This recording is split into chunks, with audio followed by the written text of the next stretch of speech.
എല്ലാ പ്രേക്ഷകർക്കും സ്വാഗതം. ഇത് വില്ലി white toothpaste presents Amritaveni hair elixir Flowers 1 crore. ഇന്ന് ഈ വേദിയിൽ എന്നോട് മത്സരിക്കാൻ വരുന്നത് തൃശൂർ കുട്ടനെല്ലൂർ നിന്നുള്ള മത്സരാർത്ഥിയാണ്. ഈ സംഘടന രംഗങ്ങളൊക്കെ കാണുമ്പോൾ നമുക്കൊക്കെ ചങ്ക് പിടക്കില്ലേ? എന്നാൽ ഒരു ചങ്കിടിപ്പുമില്ലാതെ എല്ലുറപ്പോടെ കരളുറപ്പോടെ ഇത്തരം രംഗങ്ങളിൽ അഭിനയിക്കുന്ന മലയാളത്തിലെ ആദ്യത്തെ വനിതാ ഡ്യൂപ്പ് കുട്ടനെല്ലൂർകാരി സുമാദേവി വരികയാണ്. സിനിമയിലെ ത്രസിപ്പിക്കുന്ന സംഘടന രംഗങ്ങൾക്ക് പിന്നിൽ അധികമാരും അറിയാത്ത പെൺകരുത്തിന്റെ പ്രതിരൂപമാണ് തൃശൂർ കുട്ടനെല്ലൂർ സ്വദേശിനി സുമാദേവി.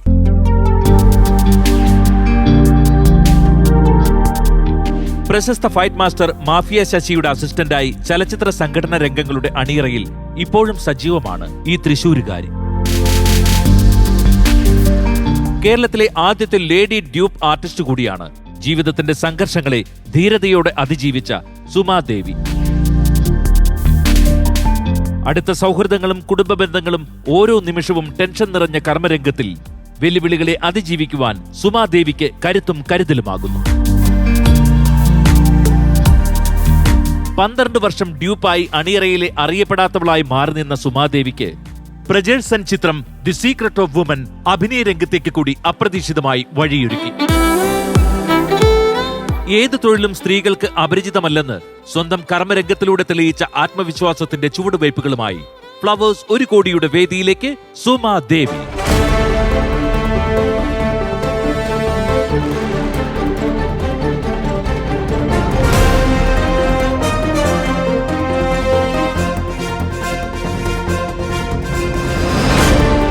ഹായ് കുട്ടേട്ടാ.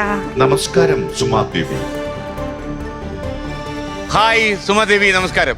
നമസ്കാരം. നേരെ കുട്ടനെല്ലൂർ നിന്ന് വരികയാണോ അതോ വേറെ എവിടെയും പോയി വല്ല സിനിമ ലൊക്കേഷനിൽ വരികയാണോ? അല്ല, നേരെ വീട്ടിൽ നിന്ന് വരുന്നത്. വീട്ടിലാരൊക്കെയാ ഉള്ളത്? വീട്ടില് ചേട്ടനുണ്ട്, 2 അനിയനുണ്ട്, 1 അനിയത്തിയുണ്ട്. അച്ഛനും അമ്മയും മരിച്ചു. അപ്പൊ ഇന്നിപ്പോ ആരാ കൂടെ വന്നിരിക്കുന്നത്? ചേട്ടൻ, പിന്നെ ഫ്രണ്ട് ഉണ്ട്. ഇത് ചേട്ടനല്ലേ? ചേട്ടന്റെ പേര് സുമേഷ്. സുമേഷ്. ഇരിക്കും ചേട്ടൻ. എന്താ ചെയ്യുന്നേ സുമേഷ് ചേട്ടൻ? എനിക്ക് ഒരു ഇലക്ട്രിക് ബൈക്കിന്റെ ഷോറൂമാ. എവിടെയത്? പുത്തൂരാണ്, തൃശ്ശൂര്. തൃശ്ശൂര്, പുത്തൂര്. അത്യാവശ്യം കുഴപ്പമില്ലാതെ പോകുന്നുണ്ടോ? കുഴപ്പമില്ല. VX ഷോറൂം എന്ന് പറയും. ഈ അനിയനോ? എന്റെ പേര് വിനു വർഗീസ്. അനിയന്റെ പേര് ഞാൻ അനിയെന്ന് വിളിച്ചെന്നേ ഉള്ളൂ അല്ലേ? പേരെന്താ? വിനു വർഗീസ്. വിനു വർഗീസ്. എവിടെയാ വീട്? സ്വന്തം വീട് ഇടുക്കിയാണ്. ഞാനിപ്പോ ഇവിടെ എറണാകുളത്താണ്. അപ്പൊ ഈ ഇദ്ദേഹമായിട്ടുള്ള ഒരു ബന്ധം എങ്ങനെയാ? സിനിമ അഭിനയിക്കാൻ പോയി കാണാൻ പരിചയപ്പെട്ടാണോ? അതെ. ഓക്കെ. ഏത് സിനിമയില്? ഞാനിപ്പോ വയനാട്ടിലൊരു തമിഴ് മൂവി ചെയ്തിട്ടുണ്ടായിരുന്നു. അപ്പൊ അതിൽ വെച്ച് പരിചയപ്പെട്ടാണ്. ഓക്കെ. അപ്പൊ എന്താ ചെയ്യുന്ന പറഞ്ഞ? സിനിമ അഭിനയം അല്ലാതെ? ഞാൻ കോസ്റ്റ്യൂം സ്റ്റൈലിസ്റ്റ് ആണ്. Okay. Vinu Varghese from Idukki. Idukki. Proper ഇടുക്കിയാണോ? കട്ടപ്പന കുമളി റൂട്ടിലാണ്. അണക്കര എന്ന് പറയും. അണക്കര? അണക്കര. യെസ്, എനിക്കറിയാം. ഞാൻ അണക്കര വഴിയൊക്കെ പോയിട്ടുണ്ടെന്ന്. ഏത് കരയിലും നമ്മൾ പോകണമല്ലോ. ഓക്കെ. അപ്പൊ വിനുവിന്റെ ജോലി അറിയാമല്ലോ, ഇവിടെ ചേട്ടന്റെ ജോലി അറിയാമല്ലോ. അതായത് ഇവിടെ വിജ്ഞാനം വഴിമുട്ടുമ്പോ അതിൽ ഇടപെടുക. അത് നമ്മളിനി ചോദിക്കണം എങ്ങനെയാന്നുള്ളത്. ഓക്കെ സുമ, അപ്പൊ നമ്മൾ എങ്ങനെയാ സ്വാഭാവികം മത്സരിക്കാം? സുമ കണ്ടിട്ടുണ്ടോ ഈ പരിപാടി? കണ്ടിട്ടുണ്ട്. അപ്പൊ ഇതിനകത്ത് 2 രീതിയിലുള്ള ക്രമമാണുള്ളത്. ഒരക്രമം 10 ചോദ്യങ്ങൾ വഴി, രണ്ടാമത്തെ അക്രമം 20 ചോദ്യങ്ങൾ വഴി. രണ്ടും 1 കോടിയിലെത്തും. അപ്പൊ എങ്ങനെയാ വേണ്ടേ? 20 ചോദ്യം. അപ്പൊ 20 ചോദ്യം വഴി പോയാൽ മതി അല്ലേ? കുട്ടേട്ടനെ പരിചയപ്പെട്ടല്ലോ. ഇതാണ് ലോക പ്രശസ്തനായ കുട്ടേട്ടൻ. നമസ്കാരം സുമാദേവി. നമസ്കാരം. സുഖം തന്നെയല്ലേ? സുഖം. എന്തൊക്കെയാണ് വിശേഷങ്ങൾ? നല്ല വിശേഷം. കുട്ടേട്ടന് സുഖാണോ? കുട്ടേട്ടൻ സുഖമായിരിക്കുന്നു. കുട്ടേട്ടൻ എന്തോ പ്രശ്നം? വല്ലപ്പോഴും മാത്രമാണ് മത്സരാർത്ഥികൾ കുട്ടേട്ടന് സുഖമാണോ എന്ന് ചോദിക്കുന്നത്. അതില് ഒത്തിരി നന്ദിയുണ്ട് സുമാദേവി. എന്തായാലും നന്നായി മത്സരിക്കൂ. ഓക്കെ. അപ്പൊ സുമാദേവി, യഥാർത്ഥത്തില് വളരെ കാലം എനിക്ക് അങ്ങയുടെ ഗുരു ആയ മാഫിയ ശശിയുമായി ബന്ധമുള്ള ഒരാളാണ്. അത് നമ്മുടെ ഒരു സുഹൃത്താണ്. അപ്പൊ അദ്ദേഹത്തിന്റെ സ്റ്റണ്ട് രംഗങ്ങളൊക്കെ നമ്മൾ നേരിട്ട് കണ്ടിട്ടൊക്കെ ഉണ്ട്. അദ്ദേഹം എടുക്കുന്ന പെയിനും. അപ്പോൾ ശരിക്കും എനിക്ക് ആ കാലത്തൊന്നും ഒരു വനിതയെ ഞാൻ അവിടെ കണ്ടിട്ടില്ല. അപ്പൊ ഈ ഡ്യൂപ്പ് അവതരിക്കാൻ തുടങ്ങിയിട്ട് ഇപ്പൊ എത്ര കാലമായി? ഡ്യൂപ്പ് ഫസ്റ്റ് ചെയ്യുന്ന മൂവി മേരിക്കുണ്ട് ഒരു കുഞ്ഞാട്. ശരിക്കും വനിതാ ഡ്യൂപ്പ് ആവുക എന്ന് വിചാരിച്ച് ലൊക്കേഷൻ പോയാണോ? അല്ല, ഒരിക്കലും. എന്തായിരുന്നു എന്റെ സാഹചര്യം? ആരെങ്കിലും പറഞ്ഞിട്ട് പോയതാണോ? അല്ല, എനിക്ക് അഭിനയിക്കാനുള്ള ഒരു ആഗ്രഹം കൊണ്ട് എങ്ങനെയും ആ ഫീൽഡിലേക്ക് ഒരു എൻട്രി കിട്ടണം. ഇത് എവിടുന്നാ ഇങ്ങനെ ഒരു അസുഖം തലക്ക് പിടിച്ചത്? അഭിനയിച്ചേ പറ്റൂ. അത് എനിക്ക് ആഗ്രഹം ഉണ്ടെങ്കിലും അതിനേക്കാളും കൂടുതൽ എന്റെ അമ്മയ്ക്കായിരുന്നു ആഗ്രഹം. അപ്പൊ അമ്മ ജീവിച്ചിരുന്ന കാലത്ത് തന്നെ അഭിനയിക്കാൻ പറ്റും? അമ്മ മരിച്ചുപോയെന്നല്ലേ പറഞ്ഞു? അതിന് മുൻപേ അഭിനയിച്ചു. ഞാൻ ആൽബം, ഷോർട്ട് ഫിലിം ഒക്കെ അഭിനയിച്ചിരുന്നു. നല്ലൊരു പടം കിട്ടിയതും ഇപ്പോ ഇത്രയും പോയപ്പോ അമ്മ കൂടെ ഇല്ലാത്തൊരു വിഷമം. സങ്കടം വരുന്നു അല്ലേ? അപ്പൊ ആദ്യമായിട്ട് പോയത് ഏത് ലൊക്കേഷനിലേക്ക്? എനിക്കൊന്ന് മാഫിയ ശശിയെ പരിചയപ്പെട്ടതിന് ശേഷമാണോ ഈ ലൊക്കേഷനിലേക്ക് പോയത്?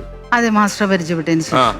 മാസ്റ്റർ ഞങ്ങളുടെ ഫാമിലി ഫ്രണ്ടാണ്, മാമന്റെ ഫ്രണ്ടാണ്. അപ്പൊ അങ്ങനെ മാസ്റ്ററെ കണ്ടു കഴിഞ്ഞപ്പോ എനിക്കൊരു ആഗ്രഹം ഞാൻ മാസ്റ്റർ അടുത്ത് പറഞ്ഞു, അഭിനയിക്കണമെന്ന് പറഞ്ഞോ? അഭിനയിക്കാൻ ഒരു ആഗ്രഹം ഉണ്ട് മാസ്റ്റർ. അപ്പൊ മാസ്റ്റർ പറഞ്ഞു അതെന്റെ സെക്ഷൻ അല്ല, ഞാൻ ഫൈറ്റ് ആണ് ചെയ്യുന്നത്. ഫൈറ്റ് ചെയ്യുമ്പോൾ പടത്തിന്റെ ഓൾമോസ്റ്റ് കഴിഞ്ഞിട്ടാണ് മാസ്റ്റർ വരുന്നത്. അപ്പൊ എനിക്ക് ഒന്നും ചെയ്യാൻ പറ്റില്ല എന്നാണ്. അപ്പൊ ഞാൻ പറഞ്ഞു ഞാൻ ലൊക്കേഷനിൽ കൂടെ വരട്ടെ, അപ്പൊ എനിക്ക് കുറെ കണക്ഷൻസ്, എന്റെ ആഗ്രഹങ്ങൾ പറയാം, അപ്പൊ എങ്ങനെയാണ് ലൊക്കേഷൻ എനിക്കൊന്ന് അറിയാലോ എന്ന് പറഞ്ഞു. അപ്പൊ എന്നാ കൂടെ പോരെ എന്നാണ്. അപ്പൊ വെറുതെ വരുന്നതൊരു ഇതല്ലല്ലോ, ചുമ്മാ വെറുതെ പോയി അവിടെ ഇരുന്ന് പോരുന്നത്. അപ്പൊ എന്തെങ്കിലും വർക്കായിട്ട് ചെയ്യാൻ പറ്റുമോ ചോദിച്ചു. പറഞ്ഞു മാസ്റ്റർ പറഞ്ഞു ഫൈറ്റേഴ്സ് എല്ലാം ജെന്റ്സ് ആണ്, ലേഡീസ് ഇല്ല. വല്ല ആയോധനകലയും പഠിച്ചിട്ടുണ്ടോ സുമാദേവി? എന്തെങ്കിലും പഠിച്ചിട്ടുണ്ടോ? കളരി പഠിച്ചിട്ടുണ്ട്. ഓക്കെ. ഈ ലേഡി ഫൈറ്റേഴ്സിനെ മാസ്റ്റർ പ്രിഫർ ചെയ്യുന്നില്ലയോ മാഫിയ ശശി? ഇല്ല. എന്തുകൊണ്ടാ അത്? കാര്യം സ്ത്രീകൾ ഇപ്പൊ എല്ലാ മേഖലയിലും കടന്നിരുന്ന കാര്യമല്ലേ? പക്ഷെ ഭയങ്കര റിസ്ക് ഉള്ള ഒരു റിസ്ക്കാണ്. ഓക്കെ, അപകടങ്ങള് സംഭവിക്കും. അപ്പൊ അതുകൊണ്ടാണ് ആരും അങ്ങോട്ട് കൂടുതലും വരാത്തത്. ഇപ്പൊ വന്നു തുടങ്ങിയിട്ടുണ്ട്. വന്നു തുടങ്ങിയല്ലേ? അത് ഇതെല്ലാം സുമാദേവി പോയതിനു ശേഷമാണോ? അതെ, ഞാൻ സിനിമയിലെത്തിയതിനു ശേഷം. ആദ്യ സിനിമ എവിടെയായിരുന്നു? മേരിക്കുണ്ട് ഒരു കുഞ്ഞാട്, തൊടുപുഴയില്. അപ്പോഴൊന്നും അസിസ്റ്റന്റ് ആയിട്ടൊന്നും പോയതല്ലല്ലോ? അല്ലല്ല, ഒന്നുമല്ല. അല്ലല്ല, ഡ്യൂപ്പ് ചെയ്യാൻ വേണ്ടി തന്നെ പോയതാ. മാസ്റ്റർ പറഞ്ഞു അതിനകത്തൊരു ഭാവനയുടെ ഡ്യൂപ്പുണ്ട്, അപ്പൊ അത് ചെയ്യാൻ പറ്റുമോ, അതിനുള്ള ധൈര്യം ഉണ്ടോ നിനക്ക് ചോദിച്ചു. ഞാൻ പറഞ്ഞു ചെയ്യാം. അപ്പോ ഞാൻ പറഞ്ഞു എന്തെങ്കിലും പറ്റുമോ എനിക്ക്? ഒന്നും പറ്റുമൊന്നുമില്ല, ചെറിയ കുട്ടി മുറിവുകളൊക്കെ ഉണ്ടാവുള്ളൂ അതിനകത്ത്, അത് കാര്യമൊന്നുമില്ല. പിന്നെ സാധാരണ നീ വീട്ടിൽ നടക്കുമ്പോ വീണാലോ അത്രേ ഉള്ളൂ എന്ന് തോന്നുന്നു. അപ്പൊ എത്ര വയസ്സിലാണ് ഇത് സംഭവിക്കുന്നത്? 12 വർഷം മുൻപാ. എന്നിട്ട് എന്തുവായിരുന്നു ചെയ്യാൻ കിട്ടിയത്? ബിജു മേനോൻ സാറും കൂടെ ഭാവനയും കൂടെ സൈക്കിളിൽ വരുമ്പോ വില്ലൻ വരുന്നതും ഒരു സ്ട്രഗ്ലിംഗ് ഉണ്ടായിട്ട് ഭാവനനെ സൈക്കിളിൽ നിന്ന് തള്ളിയിടുന്ന ഒരു സീന. അപ്പൊ തള്ളിയിട്ടിട്ട് ഉരുണ്ട് താഴെ പോകുന്നു. ഒരുപാട് താഴെ പോണം അല്ലേ? അപ്പൊ അങ്ങനെ പോകുമ്പോ താഴെ ഇങ്ങനെ ഈ ഒരു സ്റ്റെപ്പിന് ഇത്രയും താഴെ ഒരു 2-3 സ്റ്റെപ്പായിട്ടൊക്കെ എടുക്കുന്നത്. അപ്പൊ ഇതിന്റെ താഴെ ഭാഗത്തായിട്ട് നമ്മളെ യൂണിറ്റിലെ ചേട്ടന്മാര്, ആർട്ടിലെ ചേട്ടന്മാരൊക്കെ ഇങ്ങനെ നിന്നു നിരന്ന്. പക്ഷെ നമ്മൾ ഉരുണ്ട് വരുമ്പോ പിടിക്കാൻ, അല്ലെങ്കിൽ താഴെ വീണു പോകും. പിന്നെ വീഴുന്നത് ആദ്യമായിട്ട് ചെയ്യാണ്. ഫസ്റ്റ് പേടിയായോ? പോയാലോ? അപ്പൊ പേടിയുണ്ടായിരുന്നു. അപ്പൊ ചേട്ടന്മാരൊക്കെ പറഞ്ഞു പേടിക്കണ്ട, ധൈര്യമായിട്ട് പോരെ, പിടിച്ചോളാം. താഴെ ഭയങ്കര ഹൈറ്റ്. അപ്പൊ നമുക്ക് വേണമെങ്കിൽ ആ സീൻ നമുക്കൊന്ന് പ്രേക്ഷകരെ കാണിച്ചു കൊടുക്കാം. താങ്കൾ എന്ത് റിസ്ക് എടുത്താണ് അത് അഭിനയിച്ചെന്ന് അറിയാൻ വേണ്ടി. ഓക്കെ, ഒന്ന് പ്ലേ ചെയ്യൂ.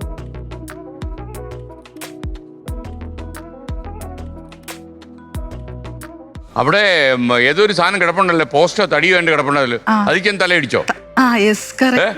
തലയിടിച്ചു അല്ലേ? ഞാൻ ഇത്രയും ഇതായിട്ട് ഞാൻ ഇതുവരെ കണ്ടിട്ടില്ലല്ലേ? ഇപ്പഴാ ഞെട്ടുന്നല്ലേ? ഓക്കെ, അല്ല ഞാനന്ന് ഈ സിനിമ കണ്ടപ്പോ ഞാൻ വിചാരിച്ചു ഭാവന ഇത്ര ഉരുണ്ടോ, എങ്ങനെ ഈ കുട്ടി ഉരുണ്ടു എന്ന് ഞാൻ ആലോചിച്ചു. ഞാൻ വിചാരിച്ചു ഭാവന തന്നെ ചെയ്താണെന്ന്. ഡീപ്പാണെന്ന് നമുക്ക് ഫീൽ ചെയ്യുന്നില്ലായിരുന്നു. എങ്ങനെ ഉണ്ടായിരുന്നു അത്? എക്സ്പീരിയൻസ് എങ്ങനെ ഉണ്ടായിരുന്നു? ഉരുണ്ട് പോയി കഴിഞ്ഞിട്ട് തല അടിച്ചു. എന്റെ തല അടിച്ചു കഴിഞ്ഞപ്പോ ഞാൻ കിടക്കുന്ന പോസ്റ്റാണോ എന്താ അടിച്ചെന്ന് അറിയില്ല. ഞാൻ ഇല്ല, സൈലന്റ് ആയി പോയി. അപ്പൊ മാസ്റ്റർ അവിടെ നിന്ന് വിളിച്ച് പറയണ്ടു ഉരുള് ഇങ്ങനെ പറയണെച്ചാ പിന്നെ രണ്ടാമത് വീണ്ടും ചെയ്യണ്ടേ.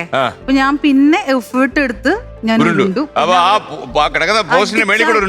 അടിച്ച അടിയില് ഞാൻ ഒന്ന് പെട്ടെന്ന് ഇതായിപ്പോയി, ബോഡി മൊത്തം അതാ ഫസ്റ്റ് ടൈം അല്ലേ. ഓക്കെ, ഈ ആദ്യത്തെ ടേക്ക് ഓക്കെ ആയിരുന്നു അല്ലേ? പിന്നെ ഉരുളണമല്ലോ. ഫസ്റ്റ് ടേക്ക് ഓക്കെ ആയി. സെറ്റിലുള്ളവർ എന്താ പറഞ്ഞു? കൈയടിച്ചോ? എല്ലാവരും കൈയടിച്ചു. മാസ്റ്റർ എന്താ അതേയാണല്ലോ പറയേണ്ടത്. മാഫിയ ശശി മാസ്റ്റർക്ക് ഭയങ്കര വിഷമായിരുന്നു. തലയടിച്ച് ഇങ്ങനെ മുഴയൊക്കെ വന്നപ്പോ ബ്ലഡ് വന്നോ? ഇല്ല, ബ്ലഡ് വന്നില്ല, മുഴിച്ചു. അപ്പോഴേക്കും ഐസ് ബാഗ് ഒക്കെ കൊണ്ടുവന്നവര്, പിന്നെ ഡയറക്ടർ സാറ് ഒക്കെ വന്നു. ഒരു സ്വകാര്യം ചോദിക്കട്ടെ, ഇത്രയും നമ്മൾ ജീവൻ പണയം വെച്ച് ഉരുണ്ട് പോസ്റ്റിൽ തലയടിച്ച് നമ്മൾ മുഴച്ച് പുറത്തിറങ്ങുമ്പോഴേ നല്ല കാശ് കിട്ടും. ഇതിന് പൈസ കിട്ടും. കാര്യം ഇതൊരു ജീവൻ പണയം വെച്ചുള്ള പണിയാണല്ലോ. കാര്യം സിനിമയിലൊക്കെ നടനും നടിക്കുമായിരിക്കും ഇത് കൈയടി കിട്ടുന്നത്, സൂപ്പർ എന്നൊക്കെ പറയും. പക്ഷെ നമ്മൾ ഈ ഉരുളുന്നതൊന്നും ആളിലറിയത്തില്ലല്ലോ. അപ്പൊ ഉരുണ്ട് പോയ കറൻസി കൊണ്ട് നമുക്ക് തടയാം അല്ലേ? ഒരു പരിധി വരെ ജീവിക്കാനുള്ള കാശ് കിട്ടുമോ? എത്രയെന്ന് പറയണ്ട. കാര്യം പറഞ്ഞു കഴിഞ്ഞാൽ കാര്യം ഇത് കണ്ടോണ്ടിരിക്കുന്ന പ്രേക്ഷകരെല്ലാം ഡ്യൂപ്പായി വരാൻ സാധ്യതയുണ്ട്. പറയരുത്. മാത്രമല്ല പ്രൊഡ്യൂസർക്ക് നാണക്കേടാവും. ഫസ്റ്റ് എയ്ഡ് ചെയ്യും അല്ലേ? അപ്പൊ അവിടെ ഡോക്ടേഴ്സ് ഒക്കെ ലൊക്കേഷനിൽ ഹോസ്പിറ്റലിൽ കൊണ്ടുപോയി തന്നെ കഴിഞ്ഞ് തല ഇങ്ങനെ വീർത്ത് ഒക്കെ വന്നപ്പോ അവര് വേഗം വൈകുന്നേരം എപ്പോഴും ഹോസ്പിറ്റലിൽ കൊണ്ടുപോയി എക്സ്റേ ഒക്കെ എടുത്തു. അപ്പൊ ഓക്കെ, കുഴപ്പമൊന്നുമില്ല. അപ്പൊ ഈ സിനിമയിൽ വേറെ ഇതുപോലുള്ള സാഹസികങ്ങൾ വല്ലതും ചെയ്തോ? ഈ പടത്തിൽ തന്നെ ഒരെണ്ണം കൂടെ ചെയ്തു ഞാൻ. അതെന്തായിരുന്നു? അത് ദിലീപേട്ടൻ ഒരു ഷോർട്ട് മൂവി ചെയ്യുന്നൊരു, അതിനകത്ത് പശു വന്ന് ഇടിച്ചിട്ട് തെറിച്ചൊരു ലേഡി തെറിച്ച് വീഴുന്നുണ്ട്.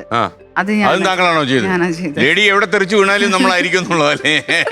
Okay okay. പിന്നീട് ഈ മേരിക്കൊണ്ടൊരു കുഞ്ഞാടിൽ നന്നായിട്ട് ചെയ്തു, കാണുന്നവർക്കെല്ലാം അറിയാം. അപ്പം അത് കഴിഞ്ഞിട്ട് എങ്ങനെയായിരുന്നു? അവസരം ഒരുപാട് വന്നോ അതോ? പിന്നെ പ്രൊഡക്ഷൻ സൈഡിൽ നിന്നായിരുന്നു പിന്നെയുള്ള വിളികള്. മാസ്റ്റർ അടുത്ത് പറയും, പെണ്ണ് ജെൻസ് വരുമ്പോ സാധാരണ അന്ന് ഒരാളും ഇല്ല, സ്ത്രീ ആയിട്ട് ഒരാളും ഡ്യൂപ്പ് ചെയ്യാനില്ല. ഇന്ന് പുരുഷന്മാര് പെൺവേഷം കെട്ടി ഡ്യൂപ്പ് ആവുക ചെയ്യുന്നത് അല്ലേ? ചെന്നൈന്ന് ഫൈറ്റേഴ്സ് വരിക ചെയ്യാം, ഡ്യൂപ്പ് ചെയ്യാനായിട്ടുള്ള ഒരു ടീമുണ്ട്, അവര് വന്ന് ചെയ്യാം. കൂടുതലും തമിഴ്നാട്ടിൽ നിന്നുള്ളവരല്ലേ? ഇവിടുത്തേർക്ക് ആ പരിപാടി ഇല്ലെന്ന് തോന്നുന്നു. അതിന്റെ കാശ് വേണ്ടെന്നുള്ളതായിരിക്കും. അവർക്ക് സംഘടനയുണ്ട്, അവർക്ക് അതിനുള്ള ആളുകളുണ്ട്, എല്ലാം ചെയ്യുന്നുണ്ട്. ഓക്കെ. ഇപ്പൊ കേരളത്തില് ഇത് കണ്ടു കഴിഞ്ഞപ്പോഴേ വനിതകളൊക്കെ വരുന്നുണ്ടോ ഈ രംഗത്തേക്ക്? വരുന്നുണ്ട്. താങ്കൾ ഈ കുറെ കാലം കളരി അഭ്യസിച്ചോ? ഇല്ല, കുറച്ച് നാള്. കളരി കൊണ്ട് ഇത് നേരിടാൻ പറ്റുമോ? കളരി കൊണ്ട് നേരിടാൻ നമ്മുടെ മനസ്സ് ഓക്കെ ആണോ, മൈൻഡ് ഓക്കെ ആണോ, നമുക്ക് എന്തും ചെയ്യാം. അതാണ് എനിക്ക് ഈ ഡ്യൂപ്പ് ചെയ്യാൻ പോയാല് ഞാൻ പഠിച്ചത്. എൻ്റെ ലൈഫിലും എനിക്കത് ഒരുപാട് ഉപകാരപ്പെട്ടു. ഓക്കെ. ഈ നമ്മൾ ഈ പരിക്കൊക്കെ പറ്റി കഴിഞ്ഞപ്പോഴേ നമ്മൾ ആശുപത്രിയിലൊക്കെ പോയി ചികിത്സയൊക്കെ നോക്കി, പിന്നെ എക്സ്റേ ഒക്കെ എടുത്ത് തടിക്ക് കേടില്ലെന്ന് മനസ്സിലായി. അപ്പൊ നമുക്കൊരു ധൈര്യം വന്നോ അതോ ഇതോടെ ഈ പണി നിർത്താം? ധൈര്യം വന്നു, പ്രഖ്യാപിച്ചു, ഇതാ വനിതാ ട്യൂബ് എന്ന് പറഞ്ഞിട്ട് അല്ലേ? ഓക്കെ. ധൈര്യമായി, ഇനി പിന്നിലോട്ട് പോകേണ്ട ആവശ്യം തോന്നിയില്ല. ഓക്കെ. അപ്പൊ ആളുകളൊക്കെ പ്രോത്സാഹിപ്പിച്ചോ അതോ കൊച്ചെ വേറെ വല്ല പണിയും നോക്കിക്കൂടെ ജീവിക്കാൻ എന്ന് ചോദിച്ചു ആരെങ്കിലും? ചോദിച്ചു. അതാരാ ചോദിച്ചു? ലൊക്കേഷനിലുള്ളവര് തന്നെ അത് കണ്ടിട്ട് ചോദിച്ചു, മോളെ ഇത് വേണോ, അഭിനയിക്കാൻ എന്തെങ്കിലും ചാൻസ് കിട്ടിയ പോയിക്കൂടെ? ഞാൻ പറഞ്ഞു ചാൻസ് കിട്ടുമ്പോ പോവും. അല്ല, താങ്കളൊരു താരമായിട്ട് സ്ക്രീനിൽ വിലസാൻ വേണ്ടി പോയ ആളാണ്. അപ്പം ഇതിനകത്താണെങ്കിൽ ഒരിക്കലും മുഖം വരത്തില്ല. അഥവാ മുഖം വന്നാൽ ക്ലോസിൽ താരത്തിന്റെ ക്ലോസേ വരാറുള്ളൂ, സാധ്യതയുള്ളൂ. കാര്യം നമ്മൾ പ്രൊജക്ട് ചെയ്യപ്പെടുന്നില്ലല്ലോ, കാശ് കിട്ടുന്നല്ലാതെ. അതിലെനിക്ക് വിഷമല്ല. ഇല്ല, ഇത് നമ്മുടെ ജോലിയുടെ സ്വഭാവമാണ്. ഒരു ജോബായിട്ട് ഞാൻ കണ്ടിരുന്നത്. ഈ അടുത്ത് ഏറ്റവും പിന്നെ റിസ്ക് എടുത്ത് ചെയ്ത സിനിമ ഏതായിരുന്നു? ഒടിയനില് ചെയ്തപ്പോ ഇത് റിസ്ക് ആയിരുന്നു. അതെന്തായിരുന്നു ചെയ്ത്? ശ്രീജയ മാഡം ഗംഗാ നദിയില് വീഴുമ്പോ ലാൽ സാറ് പൊക്കിയെടുക്കുന്ന ഒരു സീനുണ്ട്. പൂളിലാണ് ചെയ്തത്, പക്ഷെ 3 ക്യാമറ വെച്ചിട്ട് ചെയ്തുകൊണ്ട് വെള്ളത്തിന്റെ അടിയിലും ക്യാമറയൊക്കെയാ. അപ്പൊ അത് ബോട്ട് വലിച്ചോണ്ട് പോകുമ്പോ നമുക്ക് ബ്രീത്ത് കിട്ടില്ല. അത് കുറച്ച് 2 ഫോള് തിരിഞ്ഞു കഴിയുമ്പോ ബ്രീത്ത് എടുക്കാൻ വേണ്ടി ഞാൻ മേളിലോട്ട് പൊന്തി വരും. പൊന്തി വന്ന് താഴേക്ക് വരുമ്പോഴേക്കും ഒരു ക്യാമറ കട്ടായി ഉണ്ടാവും. വീണ്ടും ഒന്നേന്ന് ചെയ്യും. അങ്ങനെ അത് കുറേ ടേക്ക് എടുത്തു. പിന്നെ പീറ്റർ ഹെയിൻ സാറായിരുന്നു മാസ്റ്റർ. പിന്നെ അവരുടെ മാസ്റ്റർ ആണല്ലോ. അപ്പൊ അത് പറഞ്ഞു. അപ്പൊ അത് എന്നെ കുറെ റിസ്ക് എടുത്തു ചെയ്തപ്പോ. ഞാൻ വിചാരിച്ചു എന്റെ ശ്വാസം കിട്ടാതെ ഞാൻ എന്തെങ്കിലും ആയി പോവൂ. ശരിക്കും ഞാൻ പേടിച്ചു. വലിയ പൂളാണ് എന്ന് വെച്ചാൽ അത് ബോട്ടിൽ വലിക്കുമ്പോ സ്പീഡ് കൂടുതലല്ലേ. അപ്പൊ നമുക്ക് ഈ സാരി ചുറ്റിയിട്ടാണ് വലിക്കുന്നത്. അപ്പൊ ആ ഉരുളിച്ച നമുക്ക് നിയന്ത്രിക്കുമ്പോൾ അതിനെ നമ്മളെ പ്രൊട്ടക്ട് ചെയ്യാം. ഇത് നമ്മൾക്കൊന്നും ചെയ്യാൻ പറ്റുന്നില്ല. അത് ഓട്ടോമാറ്റിക്കലി ആവുമ്പോ നമുക്ക് അത് ഭയങ്കര ബുദ്ധിമുട്ടാ. പടങ്ങൾ ഒരുപാട് ചെയ്തു അല്ലേ? ഇപ്പൊ ലാസ്റ്റ് ചെയ്തത് തമ്മനയ്ക്ക് ഡ്യൂപ്പ് ചെയ്തു. ബാന്ദ്ര. അതിലെന്തായിരുന്നു സാഹസികമായിരുന്നു? അതും അതില് 8ാമത്തെ നിലയിന്ന് താഴേക്ക് ചാടിയോ? ഒറിജിനലി ചാടിയോ? റോപ്പില് ചാടി. റോപ്പുണ്ടെന്നുള്ള ഒറ്റ ആത്മവിശ്വാസം നമ്മൾ ചാടിയതല്ലേ? റോപ്പുണ്ട് എന്നുള്ളതിനേക്കാൾ ഉപരി മാസ്റ്റർ ഇപ്പൊ എന്റെ അടുത്ത് എന്ത് പറഞ്ഞാലും ഞാൻ അത് ചെയ്യും. അതെനിക്ക് അറിയില്ല, അത് ഓൾറെഡി ഫീഡ് ചെയ്ത് ഫസ്റ്റിലെ ഒരു ഫീഡ് ചെയ്ത് ചാടും. മാസ്റ്റർ പറയണ സുമാ ഓക്കെ അല്ലേ, ചെയ്യല്ലേ, ഒന്നും പറ്റില്ല, റെഡി എന്ന് പറഞ്ഞാൽ മാസ്റ്റർ ആ കൈ തന്നു കഴിഞ്ഞാൽ പിന്നെ എനിക്ക് അറിയില്ല ഞാനത് ചെയ്യുന്നതില് എനിക്കറിയില്ല അത് പറയാൻ. അത്രയും ഒരു സ്പിരിറ്റാ. പ്രൊട്ടക്ഷൻ എനിക്ക് ഫീൽ ചെയ്യുന്നുണ്ട് മാസ്റ്റർ കൂടെ. മാഫിയ ശശിയോട് ചോദിച്ചിട്ടുണ്ടോ അങ്ങേക്ക് എന്തെങ്കിലും ടെൻഷൻ ഉണ്ടോ? ഞാൻ ചാടും. പിന്നെ 8ാം നിലയിൽ നിന്ന് ഇപ്പം റോപ്പിലാണ് നമ്മൾ താഴോട്ട് ചാടുന്നതെങ്കിൽ പോലും എന്തും അത്യാഹിതം സംഭവിക്കാമല്ലോ എപ്പോ ആണെങ്കിലും. അപ്പൊ ഈ നമുക്ക് ഇല്ലാത്ത ടെൻഷൻ കണ്ടു നിൽക്കുന്ന ആളായിരിക്കും. അപ്പൊ മാസ്റ്ററോട് ചോദിച്ചിട്ടുണ്ടോ എപ്പോഴെങ്കിലും ടെൻഷൻ ഉണ്ടോ? ചോദിച്ചിട്ടില്ല ഞാൻ. ഇല്ല. പക്ഷെ ഡയറക്ടേഴ്സ് ചോദിക്കും ആ കുട്ടി ചെയ്യോ. എന്നെ കാണുമ്പോ സൈലന്റ് ആണ്. അവിടെ ലൊക്കേഷനിൽ പോയി ഞാൻ ആരടുത്തും സംസാരിക്കില്ല. എവിടെയെങ്കിലും ഒരു സൈഡിൽ പോയിരിക്കും. ചോദിക്കുന്നതിന് മാത്രം മറുപടി പറയും. അപ്പൊ ഡയറക്ടർ ഫസ്റ്റ് വന്ന വഴിക്ക് ഡയറക്ടറെ കാണാൻ പറയും. വന്ന് കണ്ടു കഴിയുമ്പോ ഡയറക്ടർ ചോദിക്കും ചെയ്യൂ, ഇങ്ങനെ ചോദിക്കും ചെയ്യൂ. റെഡി സാർ, ഞാൻ ചെയ്യും. അപ്പോഴും അവർക്കൊരു വിശ്വാസം. അപ്പൊ മാസ്റ്റർ പറയും ഈ കാണുന്ന ആളല്ല, പേടിക്കണ്ടെന്ന് പറയും. ചെയ്യും. അപ്പൊ 8ാം നിലയുടെ മേളിൽ നിന്ന് ചാടാൻ റെഡിയായി നിൽക്കും, റോപ്പിലൊക്കെ കുരുക്കി നിൽക്കുകയാണ്. അല്ല, അത് താഴേന്ന് മേളിലോട്ട് വലിച്ചു കയറ്റുക ചെയ്ത താഴേന്ന്. റിവേഴ്സ് ആണല്ലേ? റിവേഴ്സ്. അപ്പൊ വല്ലാത്ത എക്സർസൈസ് ആണല്ലോ. വലിച്ചിങ്ങനെ കയറ്റുമ്പോ ഞാനിങ്ങനെ താഴേക്ക് 2 നില വരെ ഞാൻ അങ്ങനെ താഴേക്ക് നോക്കിയപ്പോ കുഴപ്പമില്ല. പിന്നെ കേറും തോറും എനിക്ക് ടെൻഷൻ ഫീൽ ചെയ്തു. അപ്പൊ ഞാൻ എന്ത് ചെയ്തു, ബാക്കിലോട്ട് ഇങ്ങനെ പുറകിലോട്ട് ഇങ്ങനെ നോക്കും. അപ്പൊ ഓരോ ബാൽക്കണി കാണുമ്പോ 1 1 1 എന്ന് മനസ്സിൽ ഞാൻ എണ്ണി. അപ്പൊ ഓരോ ടോപ്പിലെത്തി കഴിയുമ്പോഴും ഞാൻ 1ലാണ് മനസ്സുകൊണ്ട്. പിന്നെ താഴേക്ക് നോക്കാം. അല്ലെ 8ാം നിലയിൽ നിന്ന് ചാടുന്നതായിട്ട് കഥയിൽ എഴുതി വെച്ചാലും 8 നിലയ്ക്ക് തന്നെ ചാടി അല്ലേ? അങ്ങനെ തന്നെയാണ് കാണിച്ചാല്. അപ്പൊ ഇങ്ങനെ സാഹസികമായ രംഗങ്ങൾ ജീവൻ പണയം വെച്ച് 12 കൊല്ലം സിനിമയിലുണ്ടായിരുന്നു. ഇതിനിടയിൽ എവിടെയെങ്കിലും വെച്ച് വഴിതെറ്റിയെങ്കിലും അഭിനയിക്കാൻ പറ്റിയോ? അഭിനയിച്ചു അല്ലേ? എത്ര സിനിമയിൽ അഭിനയിച്ചു? 10 സിനിമയോളം ഞാൻ ചെയ്തു അല്ലേ? ഏറ്റവും ശ്രദ്ധിക്കപ്പെട്ട സിനിമ ഏതായിരുന്നു? ദി പ്രീസ്റ്റ്, മമ്മൂക്കയുടെ പടം. അതിനകത്ത് എന്തായിട്ട് അഭിനയിച്ചു? അമ്മയ എന്ന് പറഞ്ഞ കുട്ടിയുടെ അമ്മയുടെ നാടോടി സ്ത്രീയുടെ ക്യാരക്ടർ ഞാൻ ചെയ്ത ഡെലിവറി. അപ്പൊ അതായിരുന്നോ ഫസ്റ്റ് ഫിലിം? അല്ല, അത് നല്ലൊരു ക്യാരക്ടർ. ശ്രദ്ധിക്കപ്പെട്ടതാണല്ലേ? കാവലില് ഞാന് സുരേഷ് ഗോപി സാറിന്റെ കൂടെ ചെയ്തു. അത് ചെയ്യാൻ വേണ്ടി പോയി മേക്കപ്പ് ഒക്കെ ഇട്ട് ഡ്രസ്സൊക്കെ ഇട്ട് വന്ന് നിന്നപ്പോ സാറും രഞ്ജി പണിക്ക് സാറ് വന്നിട്ട് ചോദിക്കും, ഇത് ഒറിജിനൽ നെക്സൽ ആണോ ചോദിച്ചു എന്നെ കണ്ടിട്ട്. അപ്പൊ പറഞ്ഞു അതൊരു പാന്റും ഷർട്ടും ഗണ്ണൊക്കെ വെച്ചിട്ട് വരുന്ന. അപ്പൊ അവര് പറഞ്ഞു ഒറിജിനൽ ആണോ എന്ന് മാസ്റ്ററോട് ചോദിച്ചു. പറഞ്ഞു അല്ല, ഒറിജിനൽ അല്ല, ഫൈറ്റർ ആണെന്ന്. കാണുമ്പോ ഒറിജിനൽ പോലെ ഇരിക്കുന്നു. ജിത്തു പീരപ്പൻകോട് കൺട്രോളർ പുള്ളിയാണ് എന്നെ വിളിച്ചത്. ആൾക്ക് എന്റെ നമ്പർ കിട്ടിയത് എനിക്കറിയില്ല. ആളെന്നെ വിളിച്ചിട്ട് പറഞ്ഞ ഒരു പ്രൊജക്ട് ഉണ്ട്, ചെറിയ പടാണ്, ഇപ്പൊ ഡയറക്ടർ വിളിക്കും, സബ്ജക്റ്റ് കേട്ടിട്ട് ചെയ്യാൻ പറ്റുമെങ്കിൽ ചെയ്യേ. എന്നപ്പോ ഞാൻ ആളെടുത്ത് പറഞ്ഞു, ഞാൻ ഒരുപാട് പടമൊന്നും ചെയ്തിട്ടില്ല, ചെറിയ ക്യാരക്ടറുകളൊക്കെ ചെയ്തിട്ടുള്ളൂ. ഇല്ല കുഴപ്പമില്ല, സംസാരിച്ച് നോക്കിയിട്ട് തീരുമാനിക്കാമെന്ന്. ക്യാരക്ടറിന്റെ പേരെന്തായിരുന്നു? ഷീല. അപ്പോ എനിക്കൊന്നും അതിനെ തോണി തുഴയുന്ന രംഗമൊക്കെ ഉണ്ടായിരുന്നു. താങ്കൾ തോണിയൊക്കെ തുഴഞ്ഞ പരിചയമുള്ള ആളാണോ? ഇല്ല, ഞാൻ ഫസ്റ്റ് ടൈം തുഴയുന്നത് അവിടെ. എന്നിട്ട് ഓക്കെ ആയിരുന്നു? ഓക്കെ ആയിരുന്നു. എല്ലാവരും ചോദിച്ചു മുൻപ് തുഴഞ്ഞിട്ടുണ്ടോന്ന്. പക്ഷെ ഞാൻ എനിക്കൊന്ന് താങ്കൾ ഇതിനായിട്ട് പിറവിയെടുത്ത ആളാണെന്ന് തോന്നുന്നു. ഇതൊന്നും താങ്കൾ ചെയ്ത് പരിശീലനം ഇല്ല, പക്ഷേ ഇതെല്ലാം ചെയ്യുന്നു. ചിലപ്പോ അവതാര ലക്ഷ്യം അങ്ങനെ ആയിരിക്കും, പറയാൻ പറ്റത്തില്ല. അപ്പൊ ഇനിയിപ്പോ എന്താ തീരുമാനം? ഇപ്പൊ എനിക്കൊന്ന് മാസ്റ്ററുടെ അസിസ്റ്റന്റ് ആണ് അല്ലെ മാഫിയ ചേച്ചിയുടെ. ഇപ്പൊ കൂടുതൽ അഭിനയിക്കാനുള്ള അവസരം കിട്ടിക്കഴിഞ്ഞാൽ നമ്മൾ ഡ്യൂപ്പ് വിടുവോ? ഡ്യൂപ്പ് ചെയ്യും. ഞാൻ അഭിനയിച്ചുകൊണ്ടിരിക്കുമ്പോ തന്നെയാണ് ഇപ്പോഴും ഡ്യൂപ്പ് ചെയ്തത്. രണ്ടും കൂടെ മിക്സ് ചെയ്ത് പോവാ? ശരി. മാസ്റ്റർ വിളിച്ചു കഴിഞ്ഞാൽ എനിക്ക് നോ പറയാൻ പറ്റില്ല. എന്നുവെച്ചാ ഒരു കാലഘട്ടത്തിൽ മാസ്റ്റർ കൂടെയായിരുന്നു ഞാൻ ഈ സിനിമ മൊത്തം കണ്ടത്, ഈ ആൾക്കാരെ പരിചയപ്പെട്ടതും. എന്നെ ഇപ്പോൾ ഓരോ ക്യാരക്ടറിന് വിളിക്കുന്നുണ്ടെങ്കിൽ പോലും മാസ്റ്റർ കൂടെ ഓരോ ലൊക്കേഷൻ കയറി ഇറങ്ങിയത് കൊണ്ടാണ്. ഓരോ ഡ്യൂപ്പ് ചെയ്യാൻ വേണ്ടി പോയി അവിടെ നിന്ന് പരിചയപ്പെട്ട ഓരോ ചേട്ടന്മാര് ഓരോ വർക്ക് വരുമ്പോൾ, സുമ അങ്ങനെ ഒരു വർക്കുണ്ട്, ചെറിയ ക്യാരക്ടറാണ്, വന്ന് ചെയ്യും. അപ്പൊ ഞാൻ പറഞ്ഞ ചെറുതായാലും ചെറുത് വലുതെന്നില്ല, ക്യാരക്ടറാണോ എനിക്ക് എന്തെങ്കിലും ചെയ്യാൻ പറ്റുന്നത്, എന്നാലല്ലേ അടുത്തൊരു സിനിമയ്ക്ക്. ഞാനിപ്പോ ഒരു സിനിമ നിർമ്മിക്കാൻ പോവാണ്. അപ്പൊ സംവിധാനം എന്ന് പറയാനുള്ള ധൈര്യം എനിക്കില്ല. അപ്പൊ നിർമ്മിക്കാനായിട്ട് ഞാൻ ഇങ്ങനെ സുമയെ വിളിക്കുകയാണ്. അപ്പൊ സുമ ചോദിക്കുമോ എന്ത് വേഷമാണ്, മുഴുനീള വേഷമാണോ അതോ മുറിഞ്ഞു വന്ന വേഷമാണോ, അങ്ങനെ ചോദിക്കുമോ? അങ്ങനെ ചോദിക്കില്ല. എനിക്ക് എന്തെങ്കിലും പെർഫോം ചെയ്യാൻ പറ്റുന്ന ഒറ്റ സീനാണെങ്കിൽ പോലും അതിന് പറ്റുന്ന എന്തെങ്കിലും സീനാണെങ്കിൽ ഞാൻ ചെയ്യാം. ഒരുപാട് പ്രൊഡ്യൂസേഴ്സും ഡയറക്ടേഴ്സും ഒക്കെ ഇത് കേട്ടോണ്ടിരിക്കുകയായിരിക്കും സുമ പറയുന്ന കാര്യങ്ങൾ. അപ്പോൾ എനിക്ക് തോന്നുന്നു എന്തെങ്കിലും ചെയ്യാൻ വേണമെന്നുള്ളേ ഉള്ളൂ. ഈ സീനിന്റെ നീളമല്ല പ്രധാനം അല്ലേ? എത്ര സീൻസ് അഭിനയിച്ചു എന്നുള്ളത് നമുക്ക് പ്രശ്നമല്ല. അങ്ങനെ തോന്നിയിട്ടില്ല എനിക്ക്. നമ്മൾ ചെയ്യുന്ന ക്യാരക്ടറിന്റെ ഡെപ്ത് അനുസരിച്ചായിരിക്കും അടുത്തൊരു പടം എനിക്ക് കിട്ടുന്നത്. എൻ്റെ പെർഫോമൻസ് എനിക്ക് അവിടെയല്ലേ കാണിക്കാൻ പറ്റുള്ളൂ. അപ്പൊ അടുത്തൊരു മൂവി വരെ ആ കുട്ടി കുഴപ്പമില്ല, നന്നായി ചെയ്യുന്നുണ്ടല്ലോ, ചെറുതാണെങ്കിലും എന്ന് പറയില്ലേ? ഓക്കെ, അതപ്പോൾ നമുക്കിനി മത്സരത്തിന്റെ കാര്യത്തിലേക്ക് കിടക്കാം. ഓക്കെ, അപ്പൊ നമ്മൾ 20 ചോദ്യങ്ങൾ വഴിയാണ് മത്സരിക്കാൻ പോകുന്നത്. വലിയ ധൈര്യശാലിയാണെന്ന് എനിക്ക് മനസ്സിലായി, വീരശൂര തീര പരാക്രമിയാണെന്ന് മനസ്സിലായി. അപ്പോൾ ഈ മത്സരം ഒന്നും ഒരു വിഷയമല്ല. ഈ 8ാം നിലയിൽ നിന്ന് ചാടുന്നതിന്റെ അത്രയും റിസ്ക് ഒന്നും ഇതിനകത്തില്ല. ഓക്കെ, അത് എനിക്ക് റിസ്ക് ആയിട്ട് തോന്നിയിട്ടില്ല. ഇതില്ല, ഇതിനകത്ത് തീരെ റിസ്ക് ഇല്ല. അപ്പൊ നമുക്ക് ആദ്യത്തെ ചോദ്യത്തിലേക്ക് പോയാലോ? 10,000 രൂപയുടെ ചോദ്യമാണ് ആദ്യം. 10,000 റുപ്പീസ്. അപ്പൊ റെഡിയാണല്ലോ? ബി പി ഒക്കെ എങ്ങനെയാ? അപ്പൊ നമുക്കൊരു കാര്യം ചെയ്യാം, നമുക്കൊരു ചോദ്യം ചോദിച്ചു കഴിഞ്ഞിട്ട് ഹൃദയം എങ്ങനെ പ്രവർത്തിക്കുന്നു നോക്കാം. Okay, ready? അപ്പൊ മോണിറ്റർ പ്ലീസ്.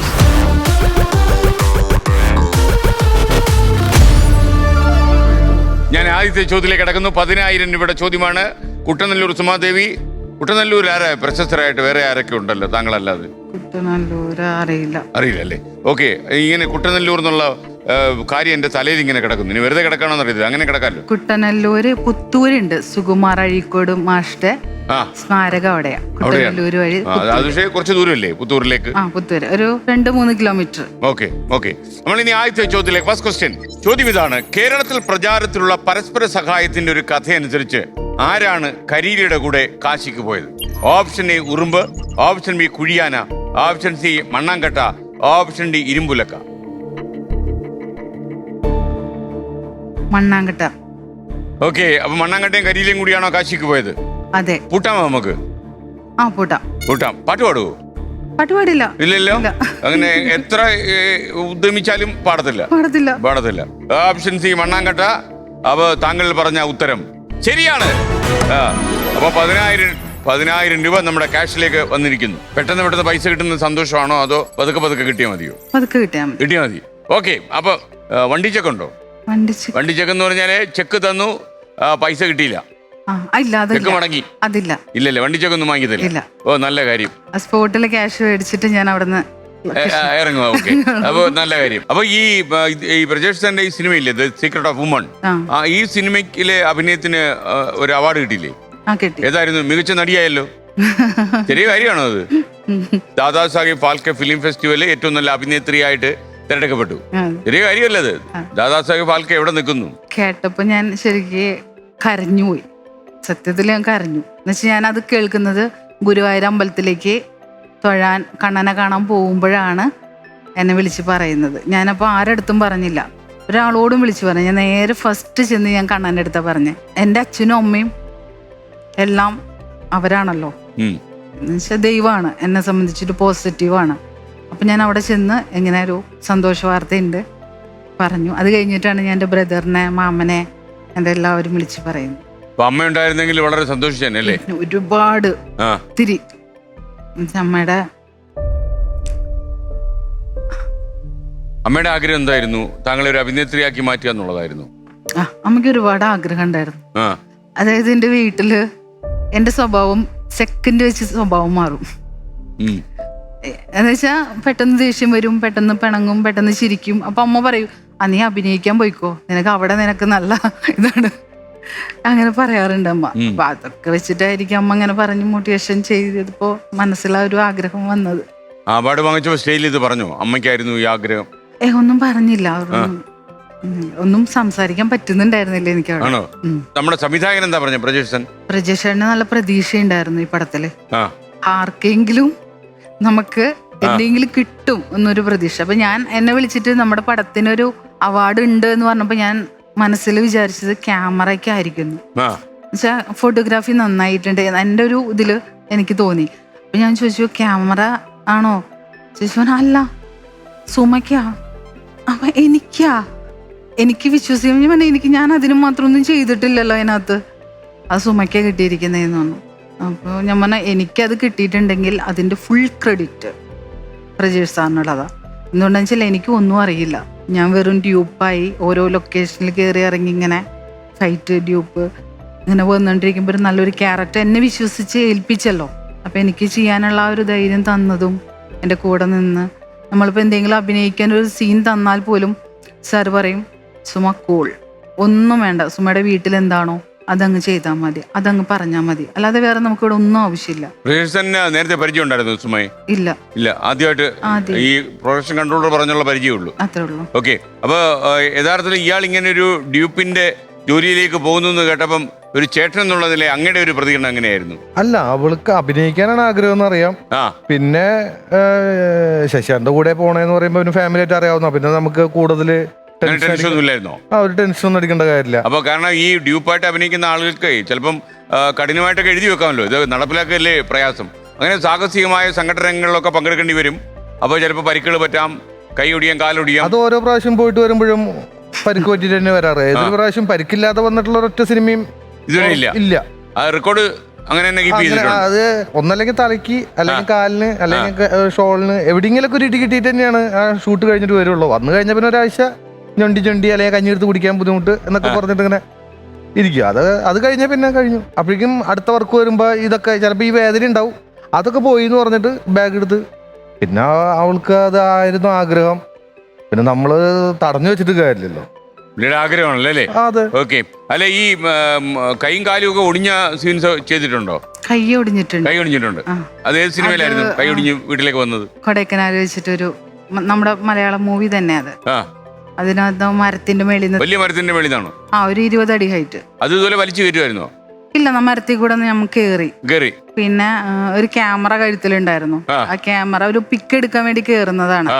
അപ്പോ ആ പിക്ക് എന്നിട്ട് സ്ലിപ്പായി താഴെ വീഴുന്നത്. അപ്പൊ ഡമ്മി ക്യാമറ ഇല്ല, ഒറിജിനൽ ക്യാമറ താഴെ പൊട്ടാനും പാടില്ല. താഴെ ബെഡില്ല, ബെഡ് ഇടാൻ പറ്റില്ല, ലോങ് ഷോട്ടാണ്, ബെഡ് വെക്കാൻ പറ്റില്ല. അപ്പോ വേറെ രക്ഷയില്ല. ഞാൻ അപ്പൊ ക്യാമറനെ പ്രൊട്ടക്ട് ചെയ്യാൻ വേണ്ടിയിട്ടാണ് ചെയ്തപ്പോ എന്റെ കൈ ഇത്.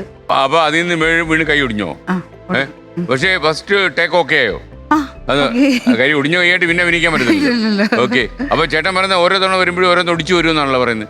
ചിലപ്പോ ഒടിയോടെ പിന്നെ വീണ്ടും പോകും അടുത്ത് അഭിനയിക്കാൻ. അതൊരാഴ്ചക്കുള്ളില് അത് അല്ല, ഒടിയല്ല, ചതവ് എന്തെങ്കിലും മിക്കതും പറ്റും, മുറിവുകൾ പറ്റും.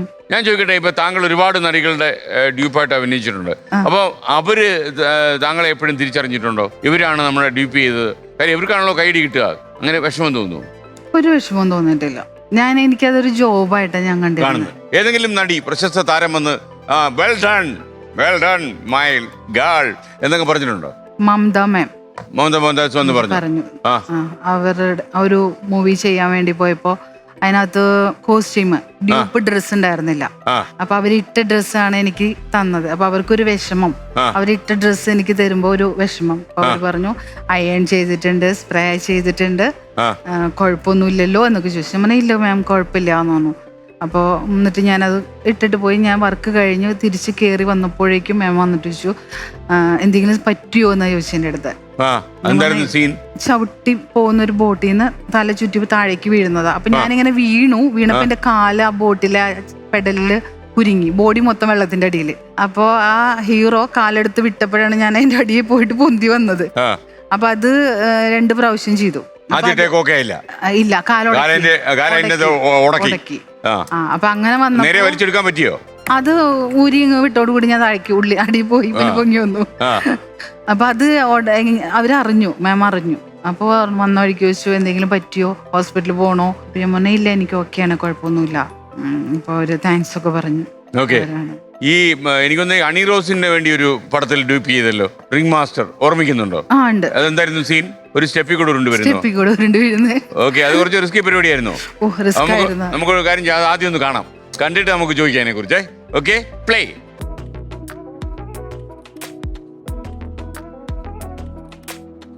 നന്നായിട്ട് ഉരുണ്ടു. നല്ല തല പൊട്ടാൻ സാധ്യതയുള്ള സ്ഥലമാണല്ലോ.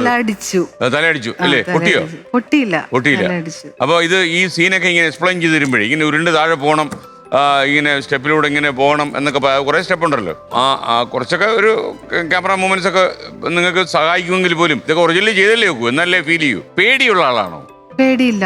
എന്താ പേടിയില്ലാത്ത? ആകെ മനുഷ്യർക്കുള്ളൊരു വികാരം അതായിരുന്നു. പേടിയില്ല, എനിക്ക് ചെയ്യാനൊന്നും പേടിയില്ല. ഇല്ല.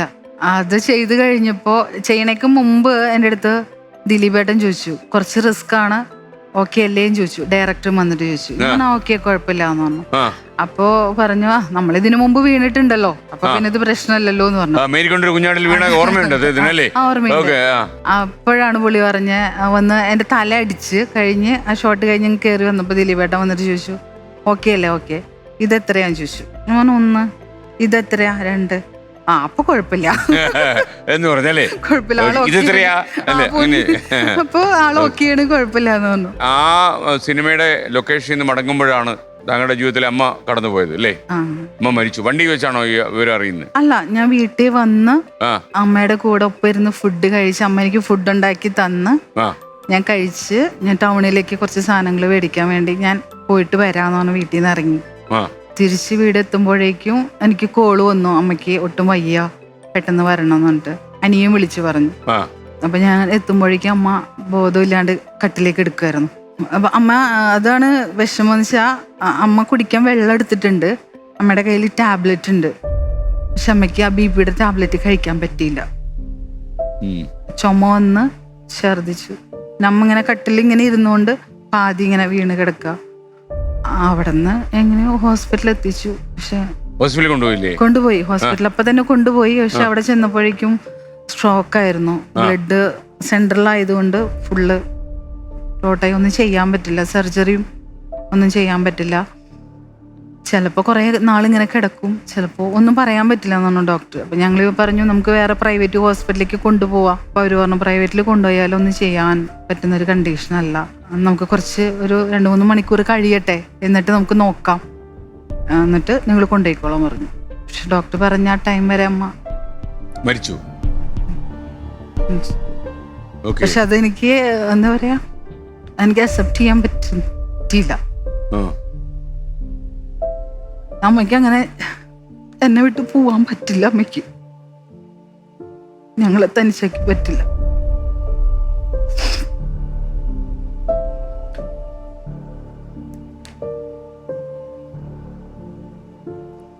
കുറെ നാളെടുത്തു എനിക്ക് അത് എൻ്റെ മനസ്സിനെ പറഞ്ഞെനിക്ക് അതിലേക്ക് വരാനായിട്ട്. എനിക്ക് കുറെ നാള് ഞാൻ രാത്രിക്ക് ഇരുട്ടത്തൊക്കെ ഇരിക്കുക,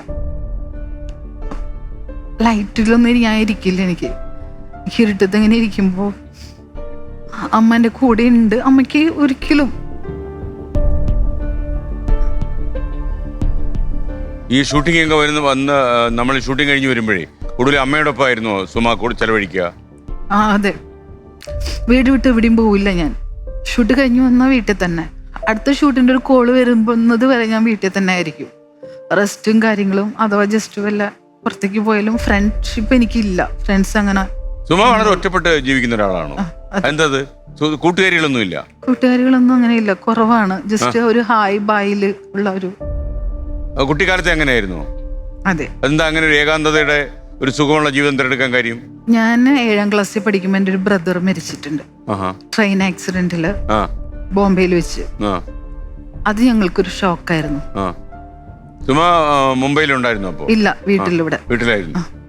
അപ്പൊ ട്രെയിൻ ആക്സിഡന്റ് ആണെന്ന് പറഞ്ഞ ബോഡി കൊണ്ടുവന്നില്ല വീട്ടിലേക്ക്. ഇല്ല. അപ്പൊ ഞങ്ങള് കണ്ടിട്ടൊന്നുമില്ല. എന്നുവെച്ചാൽ ചേട്ടൻ മരിച്ചോടുകൂടി അമ്മ മെന്റലി മൊത്തം പോയി. എന്നുവെച്ചാൽ അമ്മയ്ക്ക് ഏറ്റവും ഇഷ്ടമുള്ളതായിരുന്നു ചേട്ടന്, ഭയങ്കര ഇഷ്ടമായിരുന്നു. അപ്പൊ അമ്മ എപ്പോഴും പറയും എൻ്റെ മോൻ വരാത്തത് കൊണ്ട്, ബോഡി കാണാത്തത് കൊണ്ട് എന്നെ മുമ്പ് വരും, മരിച്ചിട്ടില്ല, എല്ലാവരും എന്നെ പറഞ്ഞു പറ്റിക്കുകയാണ്, വരും എന്നുള്ളൊരു പ്രതീക്ഷയുണ്ട്. അപ്പം എന്നും ഞങ്ങളുടെ വീട്ടിലൊരു സംസാരമാണ് ചേട്ടൻ്റെ കാര്യം. അപ്പം അന്ന് ഇപ്പം ഞാൻ ഷൂട്ട് കഴിഞ്ഞ് വന്നപ്പോഴും ഞങ്ങൾ ഇങ്ങനെ സംസാരിച്ചിരിക്കുമ്പോൾ അമ്മ പറയും നമുക്ക് ബോംബെക്ക് ഒരു ദിവസം പോകണം, ചിലപ്പോൾ ഒരു ആക്സിഡൻ്റ് ഒക്കെ പറ്റിയതല്ലേ, ചിലപ്പോൾ വീട് അറിയാണ്ടോ എന്തൊക്കെയോ അമ്മ കരുതി വെച്ചിരിക്കുക. ബോംബെക്ക് പോകണം, ചേട്ടൻ്റെ ഫ്രണ്ട്സിനെയൊക്കെ ഒന്ന് കാണണം, എന്താണ് സംഭവിച്ചത്, സത്യത്തിൽ എന്താണ് സംഭവിച്ചതെന്ന് അറിയണം എന്നുള്ളൊരു ആഗ്രഹം അമ്മയ്ക്ക് ഉണ്ടായിരുന്നു. അതിന് ശേഷമാണ് അമ്മ ഇങ്ങനെ BP. സുമ, അപ്പൊ നമുക്കിനി മത്സരത്തിന്റെ കാര്യത്തിലേക്ക് കിടക്കാം. അപ്പൊ 20,000 രൂപയുടെ ചോദ്യത്തിലേക്ക് നമ്മൾ കിടക്കുന്നു. 20,000. Question please.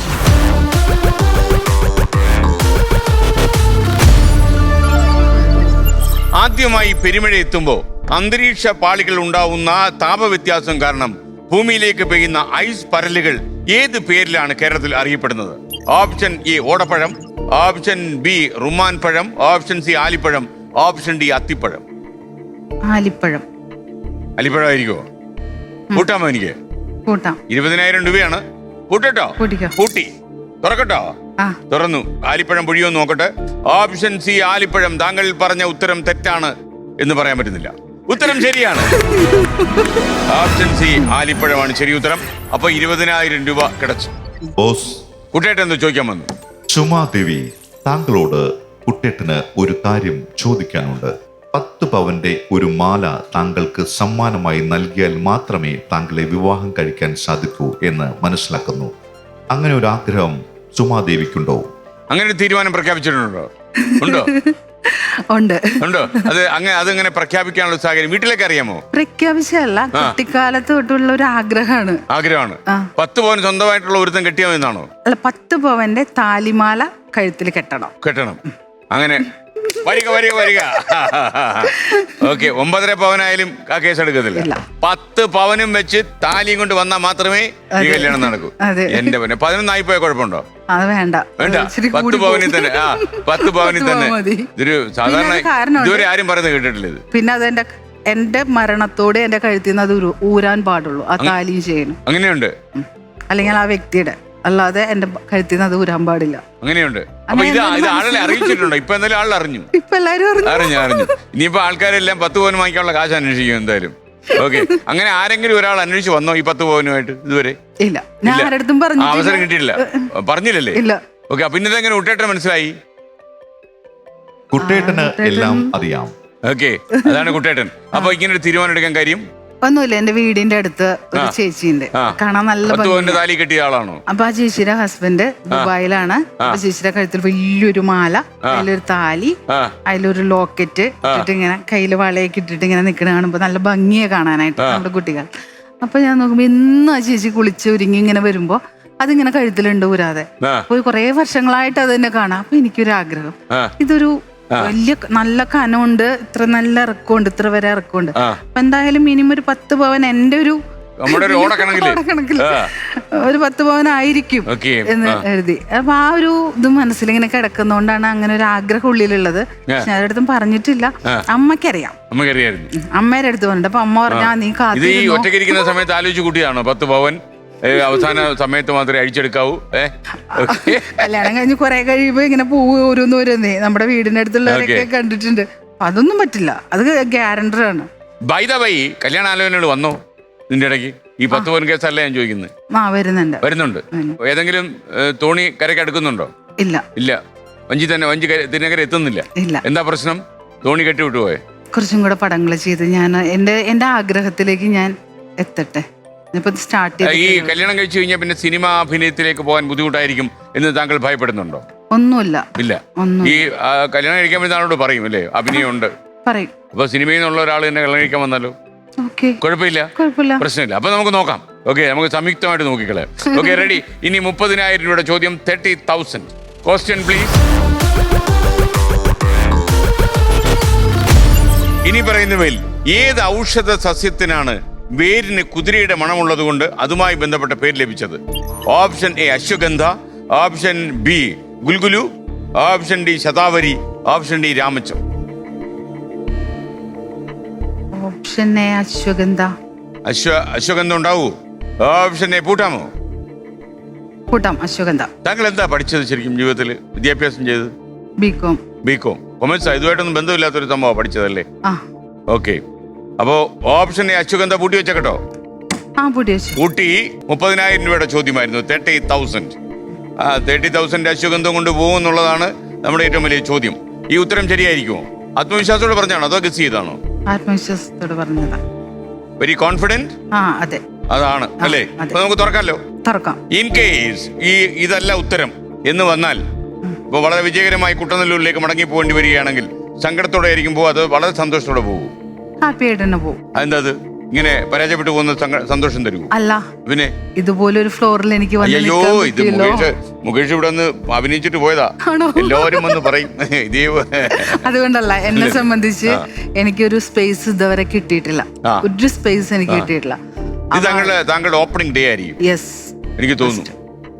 കാര്യം താങ്കളെ ഒരുപാട് ക്ലോസിൽ സിനിമ ഇൻഡസ്ട്രി കാണാൻ പോവാ, ഒരുപാട് ക്ലോസിൽ. ഓക്കെ, ഒരു ക്ലോസപ്പ് മീഡിയ ആണല്ലോ ടെലിവിഷൻ. അപ്പോ അശ്വഗന്ധ, താങ്കൾ പറഞ്ഞ ഉത്തരം നല്ല ഒന്നാം തരം പിശകാണ് എന്ന് പറയണമെന്ന് എനിക്ക് ആഗ്രഹമുണ്ടെങ്കിലും ഉത്തരം ശരിയാണ്. 30,000 രൂപ ഇപ്പോൾ നമ്മുടെ അക്കൗണ്ടിലുണ്ട്. അപ്പോൾ ഞാൻ ചോദിക്കുന്നത്, ഇപ്പോൾ 12 കൊല്ലം സിനിമയിലുണ്ടായിരുന്നു. ഇപ്പം മാഫിയ ശശി എന്നൊക്കെ എല്ലാവർക്കും ഇഷ്ടമുള്ളൊരു ക്യാരക്ടറാണ് അദ്ദേഹം. അപ്പോൾ അങ്ങനെയുള്ള ഒരാളിൻ്റെ സ്റ്റണ്ട് അസിസ്റ്റൻ്റായിട്ടൊക്കെ തുടരുന്നു. അപ്പോൾ ഇൻഡസ്ട്രിയിൽ ഒരുപാട് പേരെ പരിചയപ്പെടുന്നു. അപ്പോൾ സിനിമയിൽ ഇങ്ങനൊരു അപൂർവമായൊരു പുരസ്കാരം വന്നു ചേർന്നു. ഇങ്ങനെയൊക്കെയുള്ള നേട്ടങ്ങൾ ഈ 12 കൊല്ലം കൊണ്ട് താങ്കൾ ഒരു വ്യാഴവട്ട കാലം കൊണ്ട് ഉണ്ടാക്കിയ ആളാണ്. അപ്പൊ എന്നിട്ട് എന്താണ് താങ്കൾക്ക് ഒരു സ്പേസ് കിട്ടിയില്ല എന്ന് പറയുന്നത്? അറിയില്ല. താങ്കളുടെ എനിക്കൊന്നും അറിയാം, താങ്കളുടെ സ്പേസ് ചിലപ്പം വരാനിരിക്കുകയായിരിക്കും. ശരിയാവും, ഇവിടെ നിന്നായിരിക്കും അതിന്റെ തുടക്കം. ഞാൻ പറഞ്ഞത് അറിയോ, ചിലപ്പോൾ നമ്മൾ ചിലപ്പോൾ കുറച്ച് വൈകും, വരുമ്പോൾ ഒരു വരവങ്ങ് വരും, വലിയൊരു വരവ്. താങ്കൾ പൊതുവെ ഇങ്ങനെ ഈ ഒറ്റപ്പെടൽ അസുഖം ഉള്ളതുകൊണ്ട് ഈ ഫംഗ്ഷൻസിനൊന്നും പോകില്ല, പൊതുവേദിയിലൊന്നും താങ്കളെ കാണാറില്ല എന്നൊക്കെ പറയും, ശരിയാണോ? പോവാറില്ല ഞാൻ. എന്താണത്? എനിക്കറിയില്ല, കുറെ ആൾക്കാർ കൂടുന്നിടത്ത് പോയി നിൽക്കാനുള്ള ഒരു ഷൈനസ് ആയിരിക്കും. ഷൈ ആണ്. ഇദ്ദേഹം കുട്ടിക്കാലത്തെ തന്നെ ഇങ്ങനെയായിരുന്നോ? കുട്ടിക്കാലത്ത് ഇങ്ങനെ പുറത്തേക്ക് പോകാൻ മടിയോ അങ്ങനെ കാര്യങ്ങളൊന്നും ഇല്ല. ഇപ്പൊ ഇയാൾ കുറച്ചുകൂടി ഒരു അകത്തേക്ക് ഉൾവലിയുന്നതായിട്ട് തോന്നുന്നു. അത് ഇപ്പൊ കുറച്ച് കൂടിയിട്ടുണ്ടല്ലേ? കൂടിയിട്ടുണ്ട്. അപ്പൊ അതിൽ എനിക്കൊന്ന് സിനിമയിൽ സജീവമായി വരുമ്പോ ഇവിടെ വീട്ടിനുള്ളിലേക്ക് കയറാനുള്ള ഒരു ടെൻഡൻസി അതുണ്ട്. അത് അങ്ങ് ശ്രദ്ധിച്ചിട്ടുണ്ടോ? അത് തീർച്ചയായിട്ടും. പണ്ട് മറ്റേ തോട്ടിലും പാടത്തൊക്കെ ഓടിച്ചാടി നടക്കാനൊക്കെ ഭയങ്കര ആക്റ്റീവ് ആയിരുന്നു. മരത്തമ്മ കയറാനും മാങ്ങ പറിക്കാനും എല്ലാത്തിനും. പക്ഷെ ഇപ്പൊ കുറച്ച് മാക്സിമം വീടിനകത്ത് ഇരിക്കും. ഈ മരം കയറി നടന്ന ഒരാള് പെട്ടെന്ന് മരം വിട്ട് വീട്ടിനുള്ളിലേക്ക് കയറുന്നതിന്റെ കാര്യം അത് ഈ പടം ഇപ്പൊ വന്നു കഴിഞ്ഞിട്ട് ഇപ്പൊ ആ ഒരു തോന്നൽ ആരെങ്കിലും കാണുമോ, എന്നെ തിരിച്ചറിയോ, അതൊരു പേടിയായിട്ട് മാറിയിരിക്കുക. ഞങ്ങൾ പറയുന്നത് പേടിക്കേണ്ട കാര്യമില്ല, അഭിമാനിക്കേണ്ട കാര്യമാണെന്ന് പറഞ്ഞാലും പിന്നെ തീർച്ചയായിട്ടും ഇപ്പോഴും ഇപ്പൊ എറണാകുളത്തേക്ക് വരണം എന്ന് പറഞ്ഞു കഴിഞ്ഞാൽ ഞാൻ കൊണ്ടാക്കാന്ന് പറഞ്ഞു കഴിഞ്ഞാൽ പറയും വേണ്ട, ഞാൻ ബസ്സിന് പൊക്കോളാം എന്ന് പറഞ്ഞിട്ട് ഒരു ഷാൾ എടുത്ത് മൊത്തം മൂടി മാസ്കും വെച്ച് ബസ് കയറി പോരുള്ളൂ. ഇപ്പോഴും അങ്ങനെ തന്നെ പോരുള്ളൂ. ആണോ? അങ്ങനെ ആള് തിരിച്ചറിയുന്ന താല്പര്യമില്ലേ, അതോ പേടിയാണോ? അതുകൊണ്ടല്ല, എനിക്ക് അവിടെ ആ ഒരു സ്പേസിൽ പെരുമാറാൻ അറിയില്ല എന്ന്, എങ്ങനെ പെരുമാറുന്നുള്ളൊരു അതെനിക്കൊന്നത് ഒരു തോന്നൽ മാത്രമാണെന്ന് തോന്നുന്നു. തോന്നലായിരിക്കും. മനസ്സിന് സൗഭാഗ്യമുള്ള ഒരു മനഃശാസ്ത്രജ്ഞയെ കാണുക, അവര് പറഞ്ഞു തരും എന്റെ കാര്യം. ഓക്കെ, അപ്പൊ നമുക്ക് ഇനി അടുത്ത ചോദ്യത്തിലേക്ക് പോയാലോ? 40,000 രൂപയുടെ ചോദ്യം, 40,000. Question please.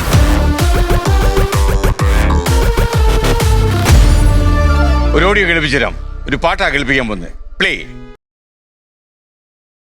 ഈ പാട്ട് കേട്ടിട്ടുണ്ടോ? കേട്ടിട്ടില്ല. ഓക്കെ, നന്നായി. കേൾക്കാത്ത പാട്ടിനെ കുറിച്ചാണല്ലോ അഭിപ്രായം പറയാൻ. ഓക്കെ, നമുക്ക് ചോദ്യത്തിലേക്ക് വരാം. ഏത് നടനാണ് ഈ ഗാനം ആലപിച്ചിരിക്കുന്നത്? Option A Bijukuttan, option B Sudheer Karamana, option C Salim Kumar, option D Saiju Kurup. Option A Bijukuttan. കൂട്ടട്ടോ ഞാനത്? കൂട്ടിക്കോ. ബിജുകുട്ടൻ. കോൺഫിഡന്റ് ആണല്ലോ? അതെ, ബിജുകുട്ടനെ ഞാൻ പൂട്ടി. ബിജുകുട്ടൻ ഇപ്പൊ വീട്ടിൽ ഇരുന്ന് പൊട്ടിച്ചിരിക്കുന്നുണ്ടാവും. കാര്യം, ഇങ്ങനെ ഒരു കാര്യം ഞാൻ ചെയ്യാത്തൊരു കാര്യം ഒരാൾ പറഞ്ഞല്ലോ എന്നുള്ളത്. ചിരിക്കട്ടെ അല്ലേ? ബിജുകുട്ടനെ പൂട്ടി വെച്ചിരിക്കുക, ഇനിയിപ്പോ പ്രശ്നമില്ല. 40,000 രൂപ. ബിജുകുട്ടൻ ചിരിക്കരുത്. വരട്ടെ. ഓക്കെ, ശരിയായിരിക്കുമോ? ശരിയാ. ബിജുകുട്ടൻ ഇങ്ങനെ ഒരു പാട്ട് ജീവിതത്തിൽ പാടിയിട്ടുണ്ട്. ഉത്തരം ശരിയാണ്. അപ്പൊ 40,000 രൂപ കിട്ടി. 40,000. എന്ത് പറ്റി? ഞാൻ ദൈവത്തിനോട് താങ്ക്സ് പറഞ്ഞതാ. അപ്പൊ നമുക്കൊരു കാര്യം ചെയ്യാം, 40,000-ന്റെ അപ്പൊ തന്നെ ചെക്ക് വാങ്ങിക്കാത്ത ആളല്ലേ? ഒരു കാര്യം അപ്പൊ തന്നെ തരാം, 40,000. ഓക്കെ, നല്ല മണമുള്ള നോട്ടാ കേട്ടോ. ഓക്കെ, അപ്പൊ ഓക്കെ, താങ്ക് യു. ഓക്കെ, അപ്പൊ ഇനി നമ്മൾ 50,000 രൂപയുടെ ചോദ്യത്തിലേക്ക് കിടക്കുന്നു. 1,00,000 രൂപയുടെ ചോദ്യമാണ്. ഓക്കെ, അപ്പൊ പിടിച്ചെന്നുള്ളൂ, നമ്മളൊന്ന് മേളിലോട്ട് പോവാണ്. കുട്ടേട്ടാ, ലെവൽ 2.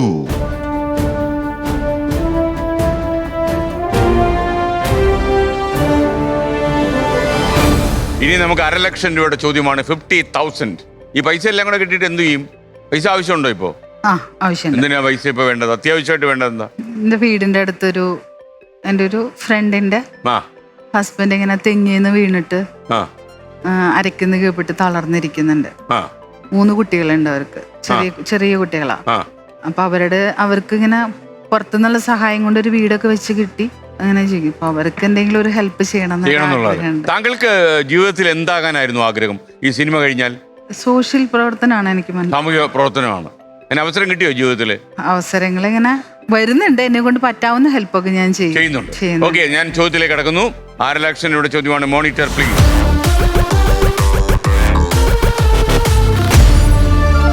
ചോദ്യം ഇതാണ്, 1,00,000 രൂപയുടെ ചോദ്യമാണ്. ഏഷ്യൻ ആനകളുടെ വിഭാഗത്തിൽ കൊമ്പില്ലാത്ത ആണാനകളെ വിളിക്കുന്ന പേരെന്താണ്? ഓപ്ഷൻ എ കുങ്കിയാന, ഓപ്ഷൻ ബി പിടിയാന, ഓപ്ഷൻ സി കൊമ്പനാന, ഓപ്ഷൻ ഡി മോഴയാന. സംശയം ഉണ്ടെങ്കിൽ നമുക്ക് വേണമെങ്കിൽ കുട്ടേട്ടന്റെയോ കുടുംബത്തിന്റെയോ സഹായം തേടാം. പിടിവള്ളിയുണ്ട്. കുട്ടേട്ടനല്ലേ? കുട്ടേട്ടനാണോ ബെസ്റ്റ്? കുട്ടേട്ടാ. സുമാദേവി, ഇത് കുട്ടേട്ടന്റെ ആദ്യത്തെ പിടിവള്ളി. 2 ഓപ്ഷൻ പറയും, അതിൽ 1 ശരി ഉത്തരമാണ്. സി കൊമ്പനാന, ഡി മോഴയാന. മോഴയാനയാണോ കൊമ്പനാനയാണോ? ഉറപ്പാണോ? കൂട്ടട്ടെ ഞാൻ. പൊട്ടിക്കോ. മാനന്തവാടിക്കാരൊക്കെ ചാടി എണീറ്റ് ഇപ്പൊ പറയും മോഴയാനാന്ന്. ഓപ്ഷൻ ഡി, മോഴയാന പൂട്ടി. ഉത്തരം ശരിയാണ്. ഇപ്പൊ ഒരു മോഴയാണ് അവിടെ മാനന്തവാടി പരിസര പ്രദേശങ്ങളുടെ പ്രശ്നമുണ്ട്. അപ്പൊ 500,000 രൂപ കൈ കിട്ടി. ഓക്കെ, ലാസ്റ്റ് സപ്പറിൽ എന്താ സംഭവിച്ചത്? അത് പേളിമാണി മേളിന്ന് താഴേക്ക് വീഴുന്നതാ. എവിടുന്ന് വീഴുന്നു? കൊക്കയിലേക്ക് വീഴുന്ന ഒരു സീനാ. ഉണ്ണിമൂന്തൻ തള്ളിയിടുന്ന ഒരു സീൻ ഉണ്ടായിരുന്നു. അപ്പൊ അതിനകത്ത് അവർക്ക് പകരം ഞാനാ വീണത്. വലിയ അഗാധമായ കൊക്കയായിരുന്നു. ഇതിനേക്കാളും ഹൈറ്റ് ഉണ്ട്. താഴെ റോഡാണ്, പിന്നെ ആ ഹൈറ്റിൽ വെച്ചിട്ടാണ് നമ്മൾ ചെയ്യുന്നത്. അപ്പോ വീണ് പകുതിയോളം വന്നു കഴിഞ്ഞു. റോപ്പിൽ ഇങ്ങനെ പോയി പകുതി എത്തി കഴിഞ്ഞു, പിന്നെ നിർത്തി. ആ ഷോട്ട് ഓക്കെയാണ്. പക്ഷെ എന്നെ മേളിലോട്ട് വലിച്ചു കയറ്റാനും പറ്റില്ല, താഴോട്ട് ഇറക്കാനും മൊത്തം മുറിഞ്ഞു. എന്റെ കാല് ഫുള്ള് മുറിഞ്ഞു, മുട്ടിന് അവിടെ നിന്ന് താഴോട്ട് ഫുള്ള് തൊലി പോയി. അപ്പോ ഉണ്ണിമുകുന്ദൻ എന്റെ കയ്യില് പിടിച്ചിട്ട് വലിച്ച് കയറ്റാൻ നോക്കി റോപ്പില്. അപ്പൊ പറഞ്ഞു എനിക്ക് കയറാൻ പറ്റുന്നില്ല. അപ്പോൾ പറഞ്ഞു, സാറ് പറഞ്ഞു താഴോട്ട് പതുക്കെ ഇറക്കാമെന്നു. അപ്പോൾ ഈ യൂണിറ്റിലെ ചേട്ടന്മാര്, ആർട്ടിലെ പ്രൊഡക്ഷനിലെ ചേട്ടന്മാരെല്ലാം സൈഡിൽ കൂടെയൊക്കെ, പാറയുടെയൊക്കെ സൈഡിൽ കൂടെയൊക്കെ കയറി വന്ന് നിന്ന് അവരുടെ തോളിൽ ചവിട്ടി, അവിടെ കൈ ഇങ്ങനെ പിടിച്ചിട്ട് കയ്യിലൊക്കെ ചവിട്ടിയിട്ടാണ് എന്നെ താഴെ ഇറക്കിയത്. താഴെ ഇറക്കി വന്നപ്പോഴേക്കും ഫുള്ള് ബ്ലഡില് കാലും കൈയും എല്ലാം മുറിഞ്ഞു റെഡിയായി. ഇത് എവിടെ തട്ടിയിട്ടാ കാലും കൈ മുറിഞ്ഞു? പാറയിൽ ഇങ്ങനെ ഒരഞ്ഞു. ആ ഷോട്ട് ഓക്കെ ആയിരുന്നു? ഷോട്ട് ഓക്കെ ആയിരുന്നു. പിന്നെ റീടേക്ക് ഒന്നും വന്നില്ലല്ലോ. എന്നെ സംബന്ധിച്ച് ഞാൻ ചെല്ലുമ്പോൾ എനിക്ക് എന്തെങ്കിലും അപകടം പറ്റിയാലും ഫസ്റ്റ് ടേക്ക് അല്ലെങ്കിൽ സെക്കൻഡ് ടേക്ക്, അതിന് മേലേക്ക് പോവരുതേ എന്ന് മാത്രമേ ഞാൻ ഇങ്ങനെ പ്രാർത്ഥിച്ചിട്ട് കയറും. എന്ന് വെച്ചാൽ അവർക്കും ബുദ്ധിമുട്ട്, എനിക്കും ബുദ്ധിമുട്ടാണ്. ഡയറക്ടർക്കും ഇത്ര ടെക്നീഷ്യൻസ് എല്ലാവരും ഉണ്ട്, അവർക്കും ബുദ്ധിമുട്ട്. പിന്നെ ഞാൻ വീണ്ടും ചെയ്യുമ്പോൾ എനിക്ക് അതിൻ്റെ ബുദ്ധിമുട്ടുണ്ട്. അപകടം കൂടുതലും വീണ്ടും പറ്റും അത് സെയിം സാധനം ചെയ്യുമ്പോൾ. അപ്പം അതുകൊണ്ട് അതിന് മേലേക്ക് പോവരുതേ എന്ന് പ്രാർത്ഥിക്കും ഞാൻ. അപ്പൊ നിങ്ങൾ ഇത്രയും ബുദ്ധിമുട്ടിയാണ് ഈ ഇതൊക്കെ ചെയ്യുന്നെന്നുള്ളത് വീട്ടിലുള്ള ഈ ചേട്ടനെ പോലുള്ളവർക്കൊക്കെ അറിയാമോ? അവരോടൊന്നും പറഞ്ഞിട്ടില്ലല്ലോ. അപ്പൊ ചേട്ടൻ ആദ്യമായിട്ടായിരിക്കും നമ്മുടെ പ്രേക്ഷകർക്കൊപ്പം ഇത് കേൾക്കുന്നത്. തീർച്ചയായിട്ടും അല്ലേ? അപ്പൊ കേൾക്കുമ്പോ ടെൻഷൻ വരുന്നുണ്ടോ? കാര്യം നാട്ടുകാർ കേൾക്കുന്നല്ലോ, ഇത് സ്വന്തം ചേട്ടനല്ലേ. ടെൻഷൻ ഉണ്ട്, പക്ഷെ നമ്മൾ പറഞ്ഞു കഴിഞ്ഞാൽ അനുസരിക്കാത്ത ഒരാളെ നമ്മൾ എന്ത് ചെയ്യും? അനുസരിക്കത്തില്ല. അവളെ അതാണ് അവളുടെ ഇഷ്ടം. അപ്പൊ പിന്നെ ആ റിസ്ക് എടുക്കാൻ തയ്യാറുള്ളടത്തല്ലേ വിജയിക്കാൻ പറ്റുള്ളൂ. അനുസരിച്ചാൽ സുമാദേവി ആവില്ലല്ലോ, അല്ലേ? തീർച്ചയായിട്ടും. ഓക്കെ, അപ്പൊ ചേട്ടന്റെ നല്ല ക്രെഡിറ്റ് തന്നിരിക്കുന്നത്, പറഞ്ഞാൽ കേൾക്കാത്ത ടൈപ്പാന്ന്. അപ്പൊ ഈ ശരീരം മുഴുവൻ മുറിഞ്ഞ് വീട്ടിൽ കയറിയപ്പോഴേ അമ്മയുള്ള സമയമായിരുന്നോ? അമ്മ കണ്ടോ? അമ്മയ്ക്ക് ഒത്തിരി വിഷമായി. അപ്പോഴാണോ അമ്മ മനസ്സിലാക്കുന്നത് ഇങ്ങനെ ജോലിയാ മോള് ചെയ്തോണ്ടിരിക്കുന്നത്? അമ്മയ്ക്ക് അറിയാം, ഡ്യൂപ്പ് ചെയ്യുന്ന അറിയാം, പക്ഷെ ഞാൻ ഒന്നും പറയാറില്ല. എനിക്ക് അവിടെ പെയിൻ ഇവിടെ പെയിൻ ഒന്നും പറയാറില്ല. അമ്മ കാണാതെ പെയിൻ കില്ലറൊക്കെ എടുത്ത് കഴിക്കും, ബാമൊക്കെ എടുത്ത് പരട്ടും. പക്ഷെ മുറിവ് അമ്മേനെ കാണിക്കാതിരിക്കാൻ വന്നു കഴിഞ്ഞപ്പോ ഞാൻ ആദ്യമായിട്ട് ഷോർട്സ് വീട്ടിലിടുന്നത് അന്ന് തൊട്ടാ. അതുവരെ ഞാൻ ഫുള്ളായിട്ടുള്ള ഡ്രസ്സ് ഇടുള്ളൂ. എനിക്ക് ഇടാൻ പറ്റില്ല അങ്ങോട്ട്, തൊലി പോയി കഴിക്കുന്നത്. അപ്പൊ അമ്മ പറഞ്ഞു, നീ ഷോർട്സ് ഇട്ടു വീട്ടിൽ നിൽക്ക്, അത് മുറിവൊക്കെ ഉണങ്ങട്ടെ. എനിക്ക് അത്രയും ഷൈ ആണ്, അത്രയും ഷോർട്ടായിട്ടുള്ള ഡ്രസ്സുകളൊന്നും അന്നൊന്നും ഇടില്ല. ഇനി ഇങ്ങനെയുള്ള അഭിനയം വേണ്ടെന്ന് അമ്മ പറഞ്ഞു. അമ്മ പറഞ്ഞു, ഇനി നിനക്ക് അഭിനയിക്കാൻ അവസരങ്ങൾ കിട്ടുകയാണെങ്കിൽ അത് പോരെ, അതൊന്നും നീ ട്രൈ ചെയ്യുന്നു പറഞ്ഞു. ഞാൻ പറഞ്ഞു, ഞാൻ ട്രൈ ചെയ്യുന്നുണ്ട്, പക്ഷെ എന്നെ വിളിക്കണ്ടേ. എന്റെ മനസ്സിൽ ആഗ്രഹമല്ലേ ഉള്ളൂ. നമ്മള് ചോദിക്കും, അവസരങ്ങൾ ചോദിക്കും, അവർ വിളിക്കാന്ന് പറയും, പിന്നെ വിളിക്കില്ല. പിന്നെ ഞാനും അത്രത്തോളം ഫോളോ അപ്പ് ചെയ്തിട്ടില്ല. പോയിട്ടുണ്ടോ ആരെങ്കിലും ഡയറക്ടർ അടുത്ത്? ഇല്ല ഇല്ല ഇല്ല, അതിന്റെ ആവശ്യം വന്നിട്ടില്ല. അതുകൊണ്ടല്ല, എനിക്കറിയില്ല പോയി ചോദിക്കാൻ. നമ്മള് ഷൂട്ട് നടക്കുന്ന സ്പോട്ടിൽ ഞാൻ അപ്പോൾ സാറിൻ്റെ അടുത്ത് ചോദിക്കും, സാർ എന്തെങ്കിലും. അപ്പോൾ മാസ്റ്റർ പരിചയപ്പെടുത്തു തന്നെ, ഇത് നമ്മുടെ കുട്ടിയാണ് ഡ്യൂപ്പ് ചെയ്യുന്ന, അവൾക്ക് അഭിനയിക്കാൻ താല്പര്യമുണ്ട് സാർ, ഒന്നോ അടുത്ത പടമോ അല്ലെങ്കിൽ ഇതിലെന്തെങ്കിലും ചെറുതുണ്ടെങ്കിൽ കൊടുക്കണേന്ന് പറയും. അപ്പോൾ അവർ പറയും, നമ്മൾ ഓൾമോസ്റ്റ് വർക്ക് കഴിഞ്ഞു, നോക്കട്ടെ ഇതിനകത്ത് എന്തെങ്കിലും ഉണ്ടെങ്കിൽ വിളിക്കാം, അല്ലെങ്കിൽ അടുത്ത പടം വരുമ്പോൾ വിളിക്കാം. പിന്നെ അടുത്ത പടം അവരെപ്പോ ചെയ്യുന്നു, നമ്മളതുവരെ പിന്നെ അടുത്ത് വീണ്ടും അങ്ങനെ ഓർത്ത് വിളിച്ചവരാരുണ്ടോ? ഇല്ല, ആരും ഇല്ല ഇല്ല ഇല്ല. ഒരു സീരിയൽ അഭിനയിക്കാൻ പോയി എന്തോ നമ്മുടെ നിറത്തിന്റെ പ്രശ്നം പറഞ്ഞ ഇഷ്യൂ ഉണ്ടായോ? ഉണ്ടായി. എന്തോ നമ്മുടെ വെളുപ്പ് കൂടിയതാണോ കറുപ്പ് കൂടിയതാണോ? കറുപ്പ്. അല്ലേ, കറുപ്പില്ലല്ലോ അതിന് കാര്യമായിട്ട്. അപ്പൊ അങ്ങനെയൊക്കെയുള്ള നിറമൊക്കെ പ്രശ്നമാണോ? അങ്ങനെ എനിക്ക് എന്തായിരുന്നു ആ സംഭവം? അവര് ആർട്ടിസ്റ്റ് നല്ല കളറുള്ള ആർട്ടിസ്റ്റാ. അപ്പോ ഡ്യൂപ്പ് ചെയ്യാൻ വേണ്ടി ചെന്ന് കഴിയുമ്പോ മാസ്റ്റർ പറയും, കളർ കുറവായാലും നമുക്കിപ്പോ നീ മൈൻഡ് ചെയ്യേണ്ട കാര്യമില്ല. എന്തുകൊണ്ടാന്ന് വെച്ചാൽ നിന്റെ ഫേസിലേക്ക് ക്യാമറ വെക്കുന്നില്ലല്ലോ, ബോഡി അല്ലേ, പിന്നെ കാണുന്ന കുറച്ച് പോർഷൻസ് ടച്ച് ചെയ്താ പോരെ എന്ന് പറയും. അപ്പോ അവര് അതിന്റെ ഒരു കൺട്രോളർ എന്നെ നിർത്തിക്കൊണ്ട് സംസാരിച്ചു. കളർ ഭയങ്കര കുറവാണ്, കളറിൽ നിന്ന്. ആ ആ ഫോട്ടോയില് കണ്ട ആളല്ലല്ലോ, കളർ ഉണ്ട് ഫോട്ടോയില്, നേരിട്ട് വന്നപ്പോൾ കളറില്ല, അപ്പൊ നമുക്കിത് ശരിയാവില്ല. ഉടനെ മാസ്റ്ററെ വിളിച്ചിട്ട് പറഞ്ഞു കളറുള്ള കുട്ടിയെ വേണമെന്ന് അറിഞ്ഞൂടെ, ഇത് നമ്മുടെ ആർട്ടിസ്റ്റ് കളറുള്ളതാണ്, അപ്പൊ ഈ കുട്ടി ഭയങ്കര ബ്ലാക്ക് ആണ് എന്ന് പറഞ്ഞു. അപ്പൊ ഞാൻ ഇങ്ങനെ പുള്ളിയുടെ അടുത്ത് കാറിന് ഞാൻ ഇരിക്കണം, എന്നെ ലൊക്കേഷനിലേക്ക് അവിടേക്ക് കൊണ്ടുപോവാണ്. അപ്പം ഞാൻ ഒന്നും വേണ്ടിയില്ല, ഞാനൊക്കെ ഇങ്ങനെ കേട്ടിരുന്നപ്പോൾ എനിക്ക് ഭയങ്കരമായിട്ട് ഫീൽ ചെയ്തപ്പോൾ ഞാൻ അവിടെ ഇരുന്നുകൊണ്ട് പുള്ളിയുടെ സംസാരം കഴിഞ്ഞപ്പോൾ ഞാൻ എൻ്റെ ഫോണിൽ നിന്ന് ഞാൻ സാറിനെ വിളിച്ചിട്ട് പറഞ്ഞു, മാസ്റ്റർ ഞാൻ തിരിച്ചു പോവാൻ, ഞാൻ ചെയ്യണില്ല. അപ്പോൾ എൻ്റെ അടുത്ത് മാസ്റ്റർ പറഞ്ഞു, നീ ഡയറക്ടർ പോയി കാണും, ഇയാളല്ലല്ലോ നമ്മൾ തീരുമാനിക്കുന്നത്, ഡയറക്ടറല്ലേ തീരുമാനിക്കുന്നത്, ഡയറക്ടർ അടുത്ത് എത്തിയിട്ട് ഡയറക്ടർ നോ പറയുകയാണെങ്കിൽ ചെയ്യണ്ട, അല്ലെങ്കിൽ അത് വിഷമല്ലേ. അങ്ങനെ ഞാൻ അവിടെ ചെന്നു, ഡയറക്ടറെ കണ്ടു കഴിഞ്ഞപ്പോൾ ഡയറക്ടർ പറഞ്ഞു ചെയ്യാം, അപ്പോൾ കുഴപ്പമില്ലല്ലോ. അപ്പം ഞാൻ സാറിൻ്റെ അടുത്ത് പറഞ്ഞു, സാറേ എനിക്ക് ചെയ്യാൻ ബുദ്ധിമുട്ടുണ്ടെന്ന് പറഞ്ഞു ഡയറക്ടർ അടുത്ത്. ആദ്യമായിട്ട് ഞാൻ അവിടെ സംസാരിക്കുന്നത്. അപ്പൊ എന്താ കാരണം ചോദിച്ചു, ഞാൻ ആളെ കാണിച്ചിട്ട് പറഞ്ഞു, പുള്ളി എൻ്റെ അച്ഛൻ്റെ പ്രായമുണ്ട്, അതുകൊണ്ട് ഞാൻ പ്രതികരിച്ചില്ല, പക്ഷെ എൻ്റെ കളറിനെ പറ്റി പുള്ളി സംസാരിച്ചു. അപ്പൊ ഡയറക്ടർ പറഞ്ഞു, സോറി ഞാൻ പറയണു, അങ്ങനെ ഒന്നും ചിന്തിക്കണ്ട, ആൾക്കൊരു തെറ്റ് പറ്റിയതാണ്. ഞാൻ പറഞ്ഞു, സാറ് സോറി ഒന്നും പറയണ്ട, എനിക്കതൊരു വിഷമായി. സാറ് പറഞ്ഞു, ഇനി അങ്ങനെ ഉണ്ടാവില്ല, വാ വർക്ക് ചെയ്യാം, റെഡി ആയിക്കോ, വർക്ക് ചെയ്യാം. എന്നിട്ട് അത് കഴിഞ്ഞിട്ട് പിന്നെ ആൾക്ക് തന്നെ എന്തോ തോന്നി, ആളെൻ്റെ അടുത്തൊക്കെ വന്ന് പറഞ്ഞു, മോളെ അതല്ല, നമ്മൾ അത്രയും കളറുള്ള ആർട്ടിസ്റ്റാണ് ഇവിടെ ഉള്ളത്, അപ്പോൾ ഇവിടെ വന്നിട്ട് പിന്നെ ആ ഷോട്ടിൻ്റെ സമയത്ത് പറ്റിയില്ല എന്ന് പറഞ്ഞാൽ വേറെ ആളെ കൊണ്ടുവരാനൊക്കെ ടൈം എടുക്കും, അത്രയും ക്രൂ ബുദ്ധിമുട്ടുണ്ടേ, അതുകൊണ്ട് പറഞ്ഞതാണ്. അപ്പം ഞാൻ പറഞ്ഞു, എന്ത് പറയുകയാണെങ്കിൽ പോലും ഒരാളെ നിർത്തിക്കൊണ്ട് അതൊരു പരിഹാസമാണല്ലോ. ഓക്കെ ഓക്കെ, നമ്മൾ ഇനി അടുത്ത ചോദ്യത്തിലേക്ക് പോകുന്നു. 60,000 ചോദ്യം, 60,000. Question please. അപ്പൊ ഒരു സ്റ്റില് കാണിച്ചു തരാം. ഓക്കെ, അങ്ങോട്ട് നോക്കിക്കോളൂ. ഓക്കെ, ഇനി ചോദ്യത്തിലേക്കാണ്. 1985 കേരള യൂണിവേഴ്സിറ്റിയിലെ ജേർണലിസം വിദ്യാർത്ഥിയായിരുന്ന ഈ ഗായകൻ ആരാണ്? Option A Biju Narayanan, option B G Venugopal, option C Unni Menon, option D P Jayachandran. സംശയം ഉണ്ടെങ്കിൽ നമുക്ക് സംശയമുണ്ടോ പിടിവള്ളി വേണേ എടുക്കാം. സംശയമുണ്ടോ? അപ്പൊ ആരുടെ പിടിവള്ളി എടുക്കും? ഇവിടെ വേണോ അവിടെ വേണോ? കുട്ടേട്ടനെ എടുക്കാം. കുട്ടേട്ടാ, നിങ്ങൾക്ക് വലിയ മാർക്കറ്റ് ആയിരിക്കുന്നു കേട്ടോ. Thank you boss. Okay, Sumadevi, ഇത് കുട്ടേട്ടന്റെ അവസാനത്തെ പിടിവള്ളി. 2 ഓപ്ഷൻ പറയും, അതിൽ 1 ശരി ഉത്തരമാണ്. B G Venugopal, D P Jayachandran. അപ്പൊ ഇതിൽ ആരാണ്? വേണുഗോപാലാണോ ജയചന്ദ്രനാണോ?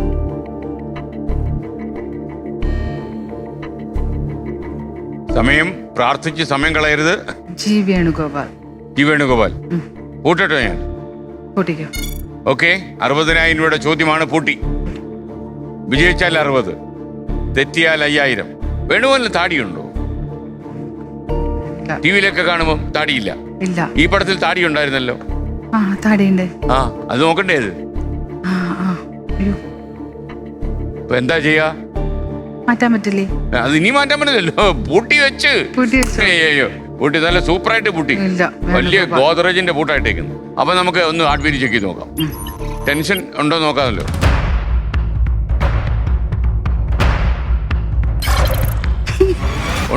വലിയ കുഴപ്പമില്ല. എന്തായാലും താങ്കൾ ഈ ടെലിവിഷനിലൊക്കെ ഇദ്ദേഹത്തെ കാണുമ്പോൾ കാര്യമായിട്ട് ശ്രദ്ധിച്ചിട്ടില്ല എന്നെനിക്ക് മനസ്സിലാവുകയും തദ്വാര താങ്കൾ പറഞ്ഞ ഉത്തരം ശരിയാവുകയും ചെയ്യുന്നു. ഉത്തരം ശരിയാണ്. ജി വേണുഗോപാലിന്റെ ചിത്രമാണ്. 4-5 വർഷം തുടർച്ചയായിട്ട് കേരള സർവകലാശാല യുവജനോത്സവങ്ങളിലൊക്കെ ഒരേ ലളിതഗാനം പാടി 1ാം സ്ഥാനം കിട്ടിയിട്ടുള്ള ആളാണ് ജി വേണുഗോപാലാണ്. ഇപ്പൊ നമ്മുടെ ഫ്ലവേഴ്സിലൊക്കെ മ്യൂസിക്കൽ വൈഫ് ഗ്രാൻഡ് ഫിനാലെ എന്നൊരു പരിപാടിയിലൊക്കെ അദ്ദേഹം ജഡ്ജായിട്ട് വരാറുണ്ട്. അപ്പൊ 60,000 രൂപ ഇപ്പൊ കിട്ടി. ഓക്കെ, മത്സരം നമുക്ക് തുടരാം. ഓക്കെ അല്ലേ? Are you sure? അപ്പൊ ഇനി 70,000 ചോദ്യം, 70,000. Question please.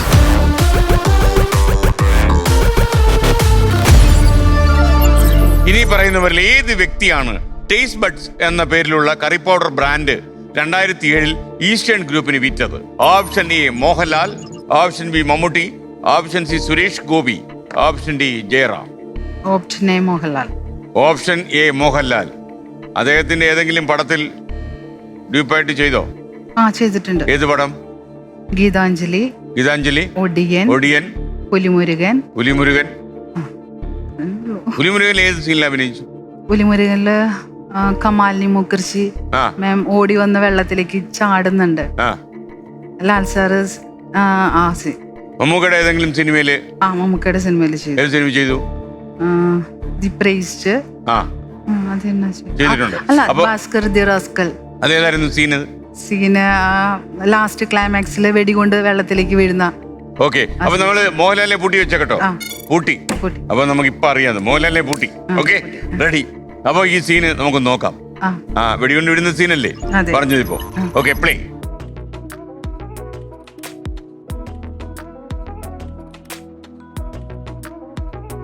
ഇങ്ങനെ തനിച്ച് വീണതാണോ ഇത്? തനിച്ച് വീണ് കഴിഞ്ഞപ്പോ എങ്ങനെ ഉണ്ടായിരുന്നു? നല്ല സുഖം തോന്നിയോ? നീന്തൽ അറിയാമോ?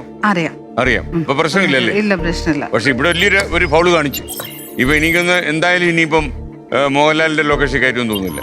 കാര്യം അദ്ദേഹത്തെ കുറിച്ച് തെറ്റിച്ച് പറഞ്ഞു കഴിഞ്ഞാൽ പിന്നെ അദ്ദേഹത്തിന് ഇഷ്ടപ്പെടുവോ? Option A Mohanlal.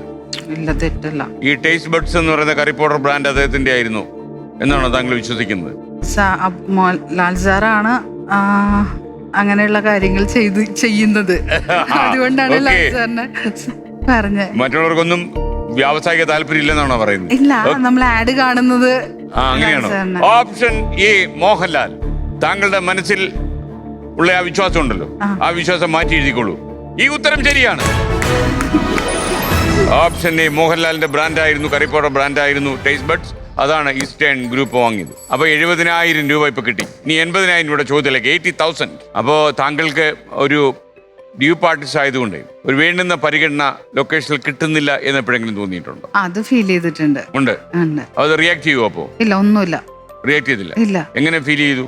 അല്ല, അത് ഓരോ കാറ്റഗറി ആണല്ലോ. അപ്പൊ ആ കാറ്റഗറിയിൽ അവർ കാണുന്നതല്ലേ, നമ്മൾ അക്സെപ്റ്റ് ചെയ്യുന്നു. ഞാൻ അക്സെപ്റ്റ് ചെയ്തു അത്. അപ്പൊ അവിടെ നിന്ന് അടുത്തൊരു സ്റ്റെപ്പിലേക്ക് ഞാൻ വെക്കണം എന്നാണ് എനിക്ക് തോന്നിയത്. അവിടെ തന്നെ നിന്ന് പോകരുത്. ഞാൻ അടുത്തൊരു സ്റ്റെപ്പിലേക്ക് വെച്ചാലല്ലേ എനിക്ക് അങ്ങോട്ട് പോകാൻ പറ്റുള്ളൂ. മനസ്സിലായി. നമ്മൾ ആ സീരിയലിൽ നമ്മുടെ നിറം വെച്ചിട്ട് പ്രശ്നം ഉണ്ടായല്ലോ. അതിനുശേഷം പിന്നെ ഓരോരുത്തർ വിളിക്കുമ്പോഴും പറയും ഞാൻ അത്രയും വെളുത്ത ആളല്ല എന്ന് അഡ്വാൻസ് ആയിട്ട് ജാമ്യം എടുക്കാറുണ്ടെന്ന് കേട്ടു. ഉണ്ട്. എന്തിനാ അങ്ങനെ? പ്രജേഷനോടും പറഞ്ഞു എന്ന് പറഞ്ഞു. പ്രജേഷ് സാറ് പറഞ്ഞു എനിക്ക് എന്റെ പടത്തിന് കളറല്ല ആവശ്യം, എനിക്ക് ഈ കളർ ടോണുള്ള ആളാണ് ആവശ്യം, എനിക്ക് പെർഫോം ചെയ്യുന്ന ഒരാളെ ആവശ്യമുള്ളൂ, ആ ക്യാരക്ടറിന് എന്താണോ വേണ്ടേ അതാണ്, അതിനകത്ത് കളർ ആവശ്യമില്ല എന്ന് തോന്നുന്നു. അപ്പൊ ഞാൻ എനിക്ക് സമാധാനമായി. എന്നിട്ട് ഞാൻ കാണാൻ പോയത്. കാണാൻ പോകുന്നേക്ക് മുന്നേ ഞാൻ സാറിന്റെ അടുത്ത് സാർ എന്റെ ഫോട്ടോയിൽ കാണുന്നതല്ല, ഫോട്ടോ ഒന്നും ചെയ്തിട്ടൊന്നുമല്ല, വർക്കൊന്നും ചെയ്തിട്ടില്ല, പക്ഷെ ചിലപ്പോ അതുകൊണ്ടായിരിക്കും. അപ്പോ സാറ് പറഞ്ഞു കുഴപ്പമില്ല, വന്ന് കാണാമെന്നു. കണ്ടു കഴിഞ്ഞപ്പോ സാർ ഇത് പറഞ്ഞു കളർ കുഴപ്പമില്ല, എനിക്ക് കളറാണ് ആവശ്യം. ഓക്കെ നമ്മൾ ഇനി അടുത്ത ചോദ്യത്തിലേക്ക്. 80,000 രൂപയുടെ ചോദ്യമാണ്. 80,000. Question please.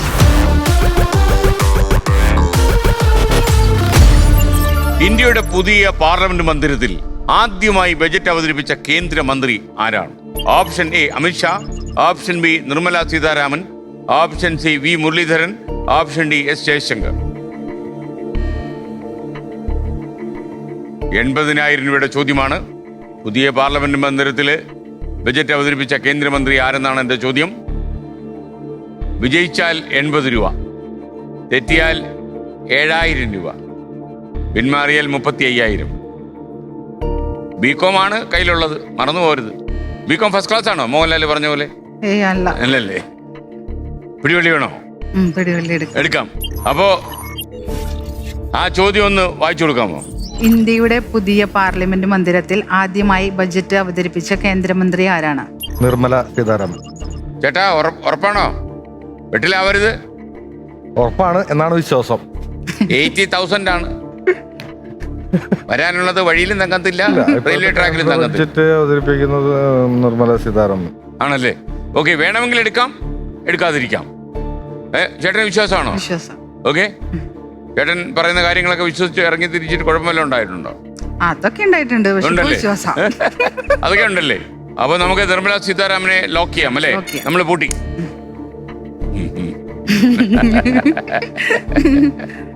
എന്റെ ചേട്ടാ, ഈ ഉത്തരം തെറ്റിപ്പോയി എന്ന് പറയാൻ പറ്റുമോ എനിക്ക്? ഉത്തരം ശരിയാണ്.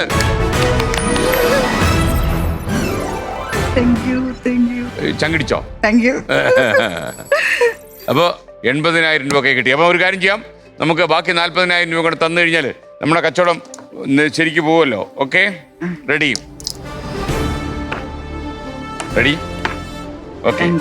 Okay, bye. റെഡി? ഇനി നമുക്ക് 1,00,000 ചോദ്യമാണ്. 1,00,000 ചോദ്യത്തിന് നമ്മളിവിടെയല്ല നമ്മുടെ മത്സരം നടക്കുക. നമുക്കൊരു കാര്യം ചെയ്യാം, നമുക്ക് അടുത്ത സ്ഥലത്തേക്ക് പോവാം. റെഡിയാണല്ലോ? വലിച്ചു കയറ്റാൻ ആളില്ല, കുട്ടേട്ട മാത്രമേ ഉള്ളൂ. കുട്ടേട്ടാ, ലെവൽ 3.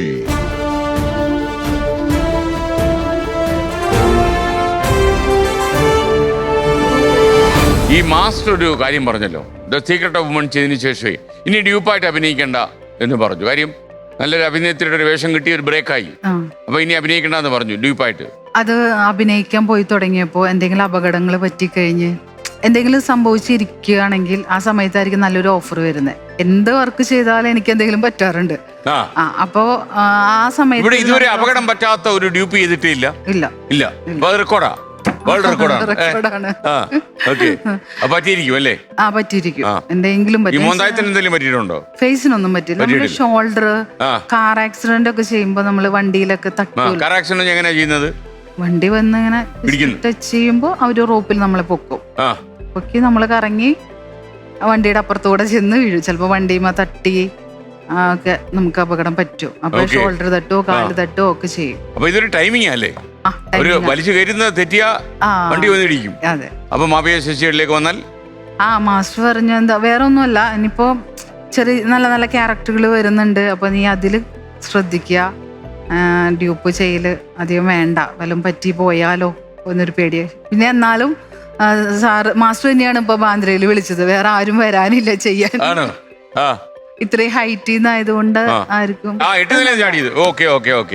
മേലോട്ട് കയറ്റി ചാടിച്ചു. അപ്പൊ അത് കഴിഞ്ഞപ്പോ എനിക്ക് നല്ലൊരു അപകടം പറ്റി. എനിക്ക് പറ്റിയോ? കാല് തട്ടി, പിന്നെ ഇങ്ങനെ ബട്ടക്സ് ഇങ്ങനെ എന്തോ സെൻസൈഡിലാണോ എന്തിലോ തട്ടിയെന്ന് അറിയില്ല, ഇങ്ങനെ തട്ടി ഇങ്ങനെ ഇരുന്ന് അങ്ങ് പോയി.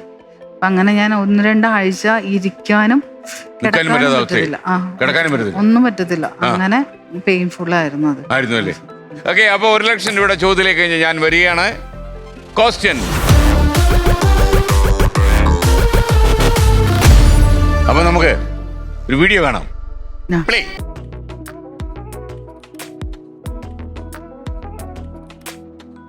വീഡിയോ കണ്ടല്ലോ?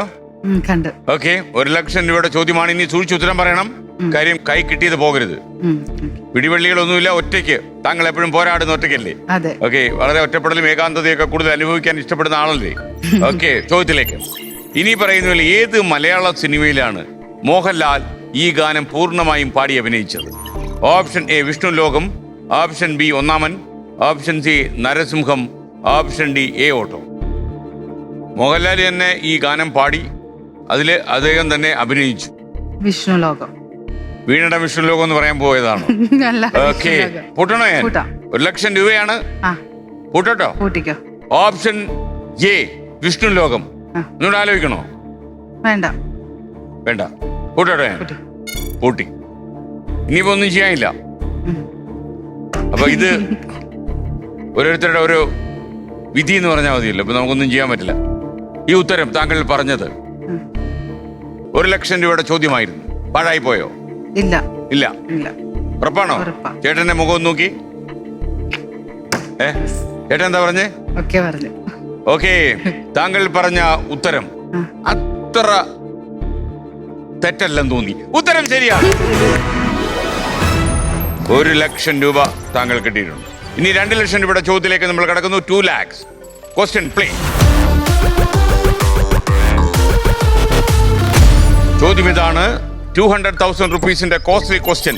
എറണാകുളത്ത് സ്ഥിതി ചെയ്യുന്ന ഡച്ച് പാലസ് എന്നുകൂടി പേരുള്ള മട്ടാഞ്ചേരി കൊട്ടാരം 1557 നിർമ്മിച്ചത് ആരാണ്? ഓപ്ഷൻ എ പോർച്ചുഗീസുകാർ, ഓപ്ഷൻ ബി ഇംഗ്ലീഷുകാർ, ഓപ്ഷൻ സി ഡച്ചുകാർ, ഓപ്ഷൻ ഡി ഫ്രഞ്ചുകാർ. എടുത്ത് ചാടി ഉത്തരം പറയരുത്, പറഞ്ഞ് പാഴാകരുത്. 2,00,000 വിജയിച്ചാൽ 2,00,000, തെറ്റിയാൽ 10,000, പിന്മാറിയാൽ 1,00,000. ഒരു പിടിവെള്ളിയില്ല, ഒറ്റയ്ക്ക് പോരാടിയേ പറ്റും.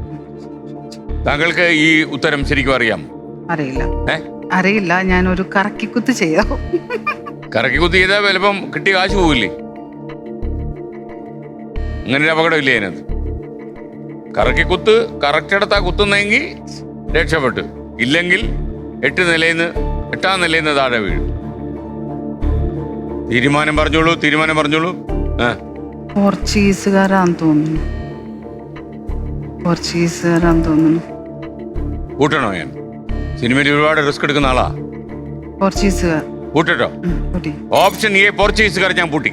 കൂട്ടിക്കോ. പോർച്ചുഗീസുകാർ. 10,000 രൂപയുമായി കുട്ടനെല്ലൂരിലേക്ക് യാത്ര ചെയ്യുന്ന ആ രംഗം ഒന്ന് ഓർമ്മിച്ചോളൂ. ടെൻഷൻ ഇല്ലല്ലോ? ഇല്ല, ടെൻഷൻ ഇല്ല. ഇല്ല, ഞാൻ പൂട്ടി. ഞാൻ ഇപ്പൊ ആലോചിച്ചെന്താണെന്നറിയുമോ, ഇങ്ങനെ ഇറങ്ങിപ്പോകുമ്പോ ഒരു പാട്ടുണ്ട്, നിറഞ്ഞ കണ്ണുകളോടെ നിശബ്ദ വേദനയോടെ. ആ പാട്ട് ഇവിടെ ഉണ്ടോ എന്ന് ഞാനിങ്ങനെ അതിടണ്ടേ? നമുക്ക് പാട്ടിടണ്ടേ? ഇല്ല, ഹാപ്പി ആയിട്ട് ഇവിടുന്ന് പോകും. ഹാപ്പി ആയിട്ട് പോകും. ഓക്കെ, അപ്പൊ അങ്ങനെ ആയാലും കുഴപ്പമില്ല. ഓപ്ഷൻ എ പോർച്ചുഗീസുകാർ. താങ്കൾ പറഞ്ഞ ഉത്തരം ഗസീദ് പറഞ്ഞല്ലേ? അതുകൊണ്ട് പേടിക്കണ്ട. ഗസീദ് പറഞ്ഞതായതുകൊണ്ട് നമുക്ക് എപ്പോ വേണമെങ്കിലും അബദ്ധം പറ്റാം, അല്ലേ? ഓക്കെ, താങ്കൾ പറഞ്ഞ ഉത്തരം തെറ്റല്ല. ഉത്തരം ശരിയാണ്. പോർച്ചുഗീസുകാരാണ് ശരിയായ ഉത്തരം. 2 ലക്ഷം രൂപ താങ്കൾക്ക് കിട്ടിയിരിക്കുന്നു. നമ്മൾ ഇനി അടുത്ത ചോദ്യത്തിലേക്ക് 3 lakhs 3 ലക്ഷം രൂപയുടെ ചോദ്യത്തിലേക്ക് നമ്മൾ കടക്കുന്നു. Question please.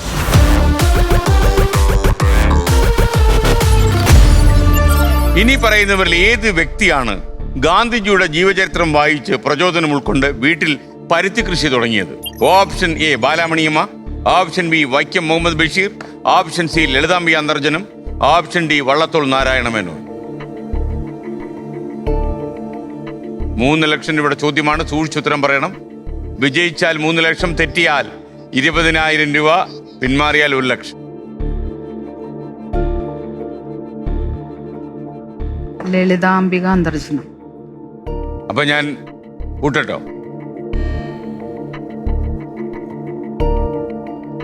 എന്തായി തീരുമാനം? വൈക്കം മുഹമ്മദ് ബഷീർ. ഞാൻ ഏതാ കൂട്ടേണ്ടത്? വൈക്കം മുഹമ്മദ് ബഷീർ.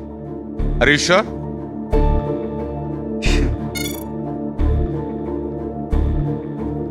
ഓപ്ഷൻ ബി വൈക്കം മുഹമ്മദ് ബഷീർ ഞാൻ ലോക്ക് ചെയ്യാൻ താങ്കൾ പറയുന്നു. ഞാൻ പൂട്ടി. ടെൻഷൻ ഇല്ലല്ലോ? ടെൻഷൻ ഉണ്ട്. കുഴപ്പമില്ല. ഈ ഉത്തരം ശരിയായിരിക്കും എന്ന വിശ്വാസം താങ്കൾക്കുണ്ടോ? ഉണ്ട്. എന്തുകൊണ്ടാണ് വൈക്കം മുഹമ്മദ് ബഷീർ എന്ന് പറയാൻ കാര്യം? വൈക്കം ഞാൻ ബുക്സ് വായിച്ചിട്ടല്ല, ഞാൻ മമ്മൂക്കയുടെ സിനിമ കണ്ടു. മതിലുകള്. മതിലുകൾ കണ്ടതുകൊണ്ടാണ് താങ്കൾ ഇത് പറയുന്നത്? അത് ഞാൻ ഇരുന്ന് ഇങ്ങനെ കണ്ടപ്പോ അതിനകത്ത് ആ ഒരു ഫേസ് ആണ് എനിക്ക്. പിന്നെ പുള്ളി ഒരുപാട് വായിക്കുന്നതും എഴുതുന്നതും ഒക്കെയാണ് എന്നത്.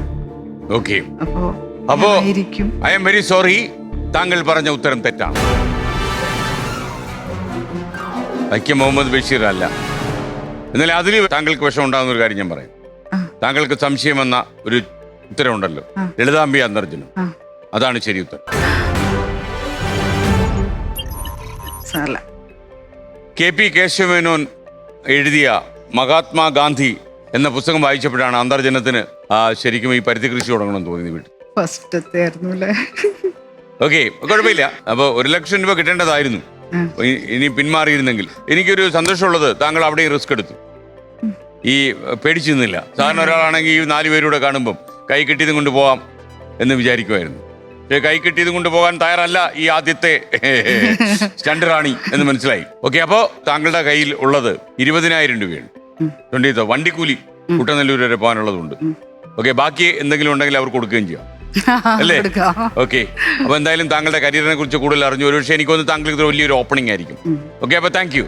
അപ്പൊ നമ്മുടെ മത്സരം ഇവിടെ അവസാനിക്കുന്നു. കുട്ടേട്ടാ, ലെവൽ 1.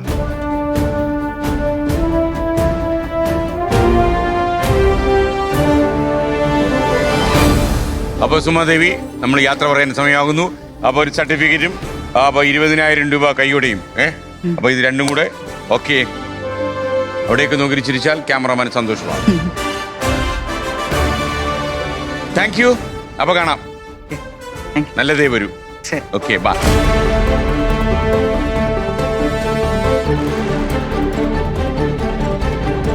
വെള്ളിത്തിരയിൽ ഓരോ ദൃശ്യവും ഇങ്ങനെ വളരെ വേഗത്തിൽ മിന്നി മറയുമ്പോൾ നമ്മൾ ആലോചിച്ചിട്ടുണ്ടോ ഇത്രയും കഠിനമായ യത്നങ്ങൾ ഏർപ്പെടുന്ന ഒരുപാട് ആളുകൾ ഇതിന്റെ പിന്നിലുണ്ട് എന്നുള്ളത്? കുട്ടനെല്ലൂരിലെ സുമാദേവിയെ പോലെ ഒരുപാട് കലാകാരന്മാർ സിനിമയിൽ ഇങ്ങനെ കഠിനമായ ജോലികളിൽ ഉണ്ട് എന്നുള്ളത് ഒരു യാഥാർത്ഥ്യം. മറ്റൊരു മത്സരാർത്ഥിയുമായി ഇനി അടുത്ത തിങ്കളാഴ്ച രാത്രി 9 മണിക്ക്. Good bye. നമുക്ക് കാണാം.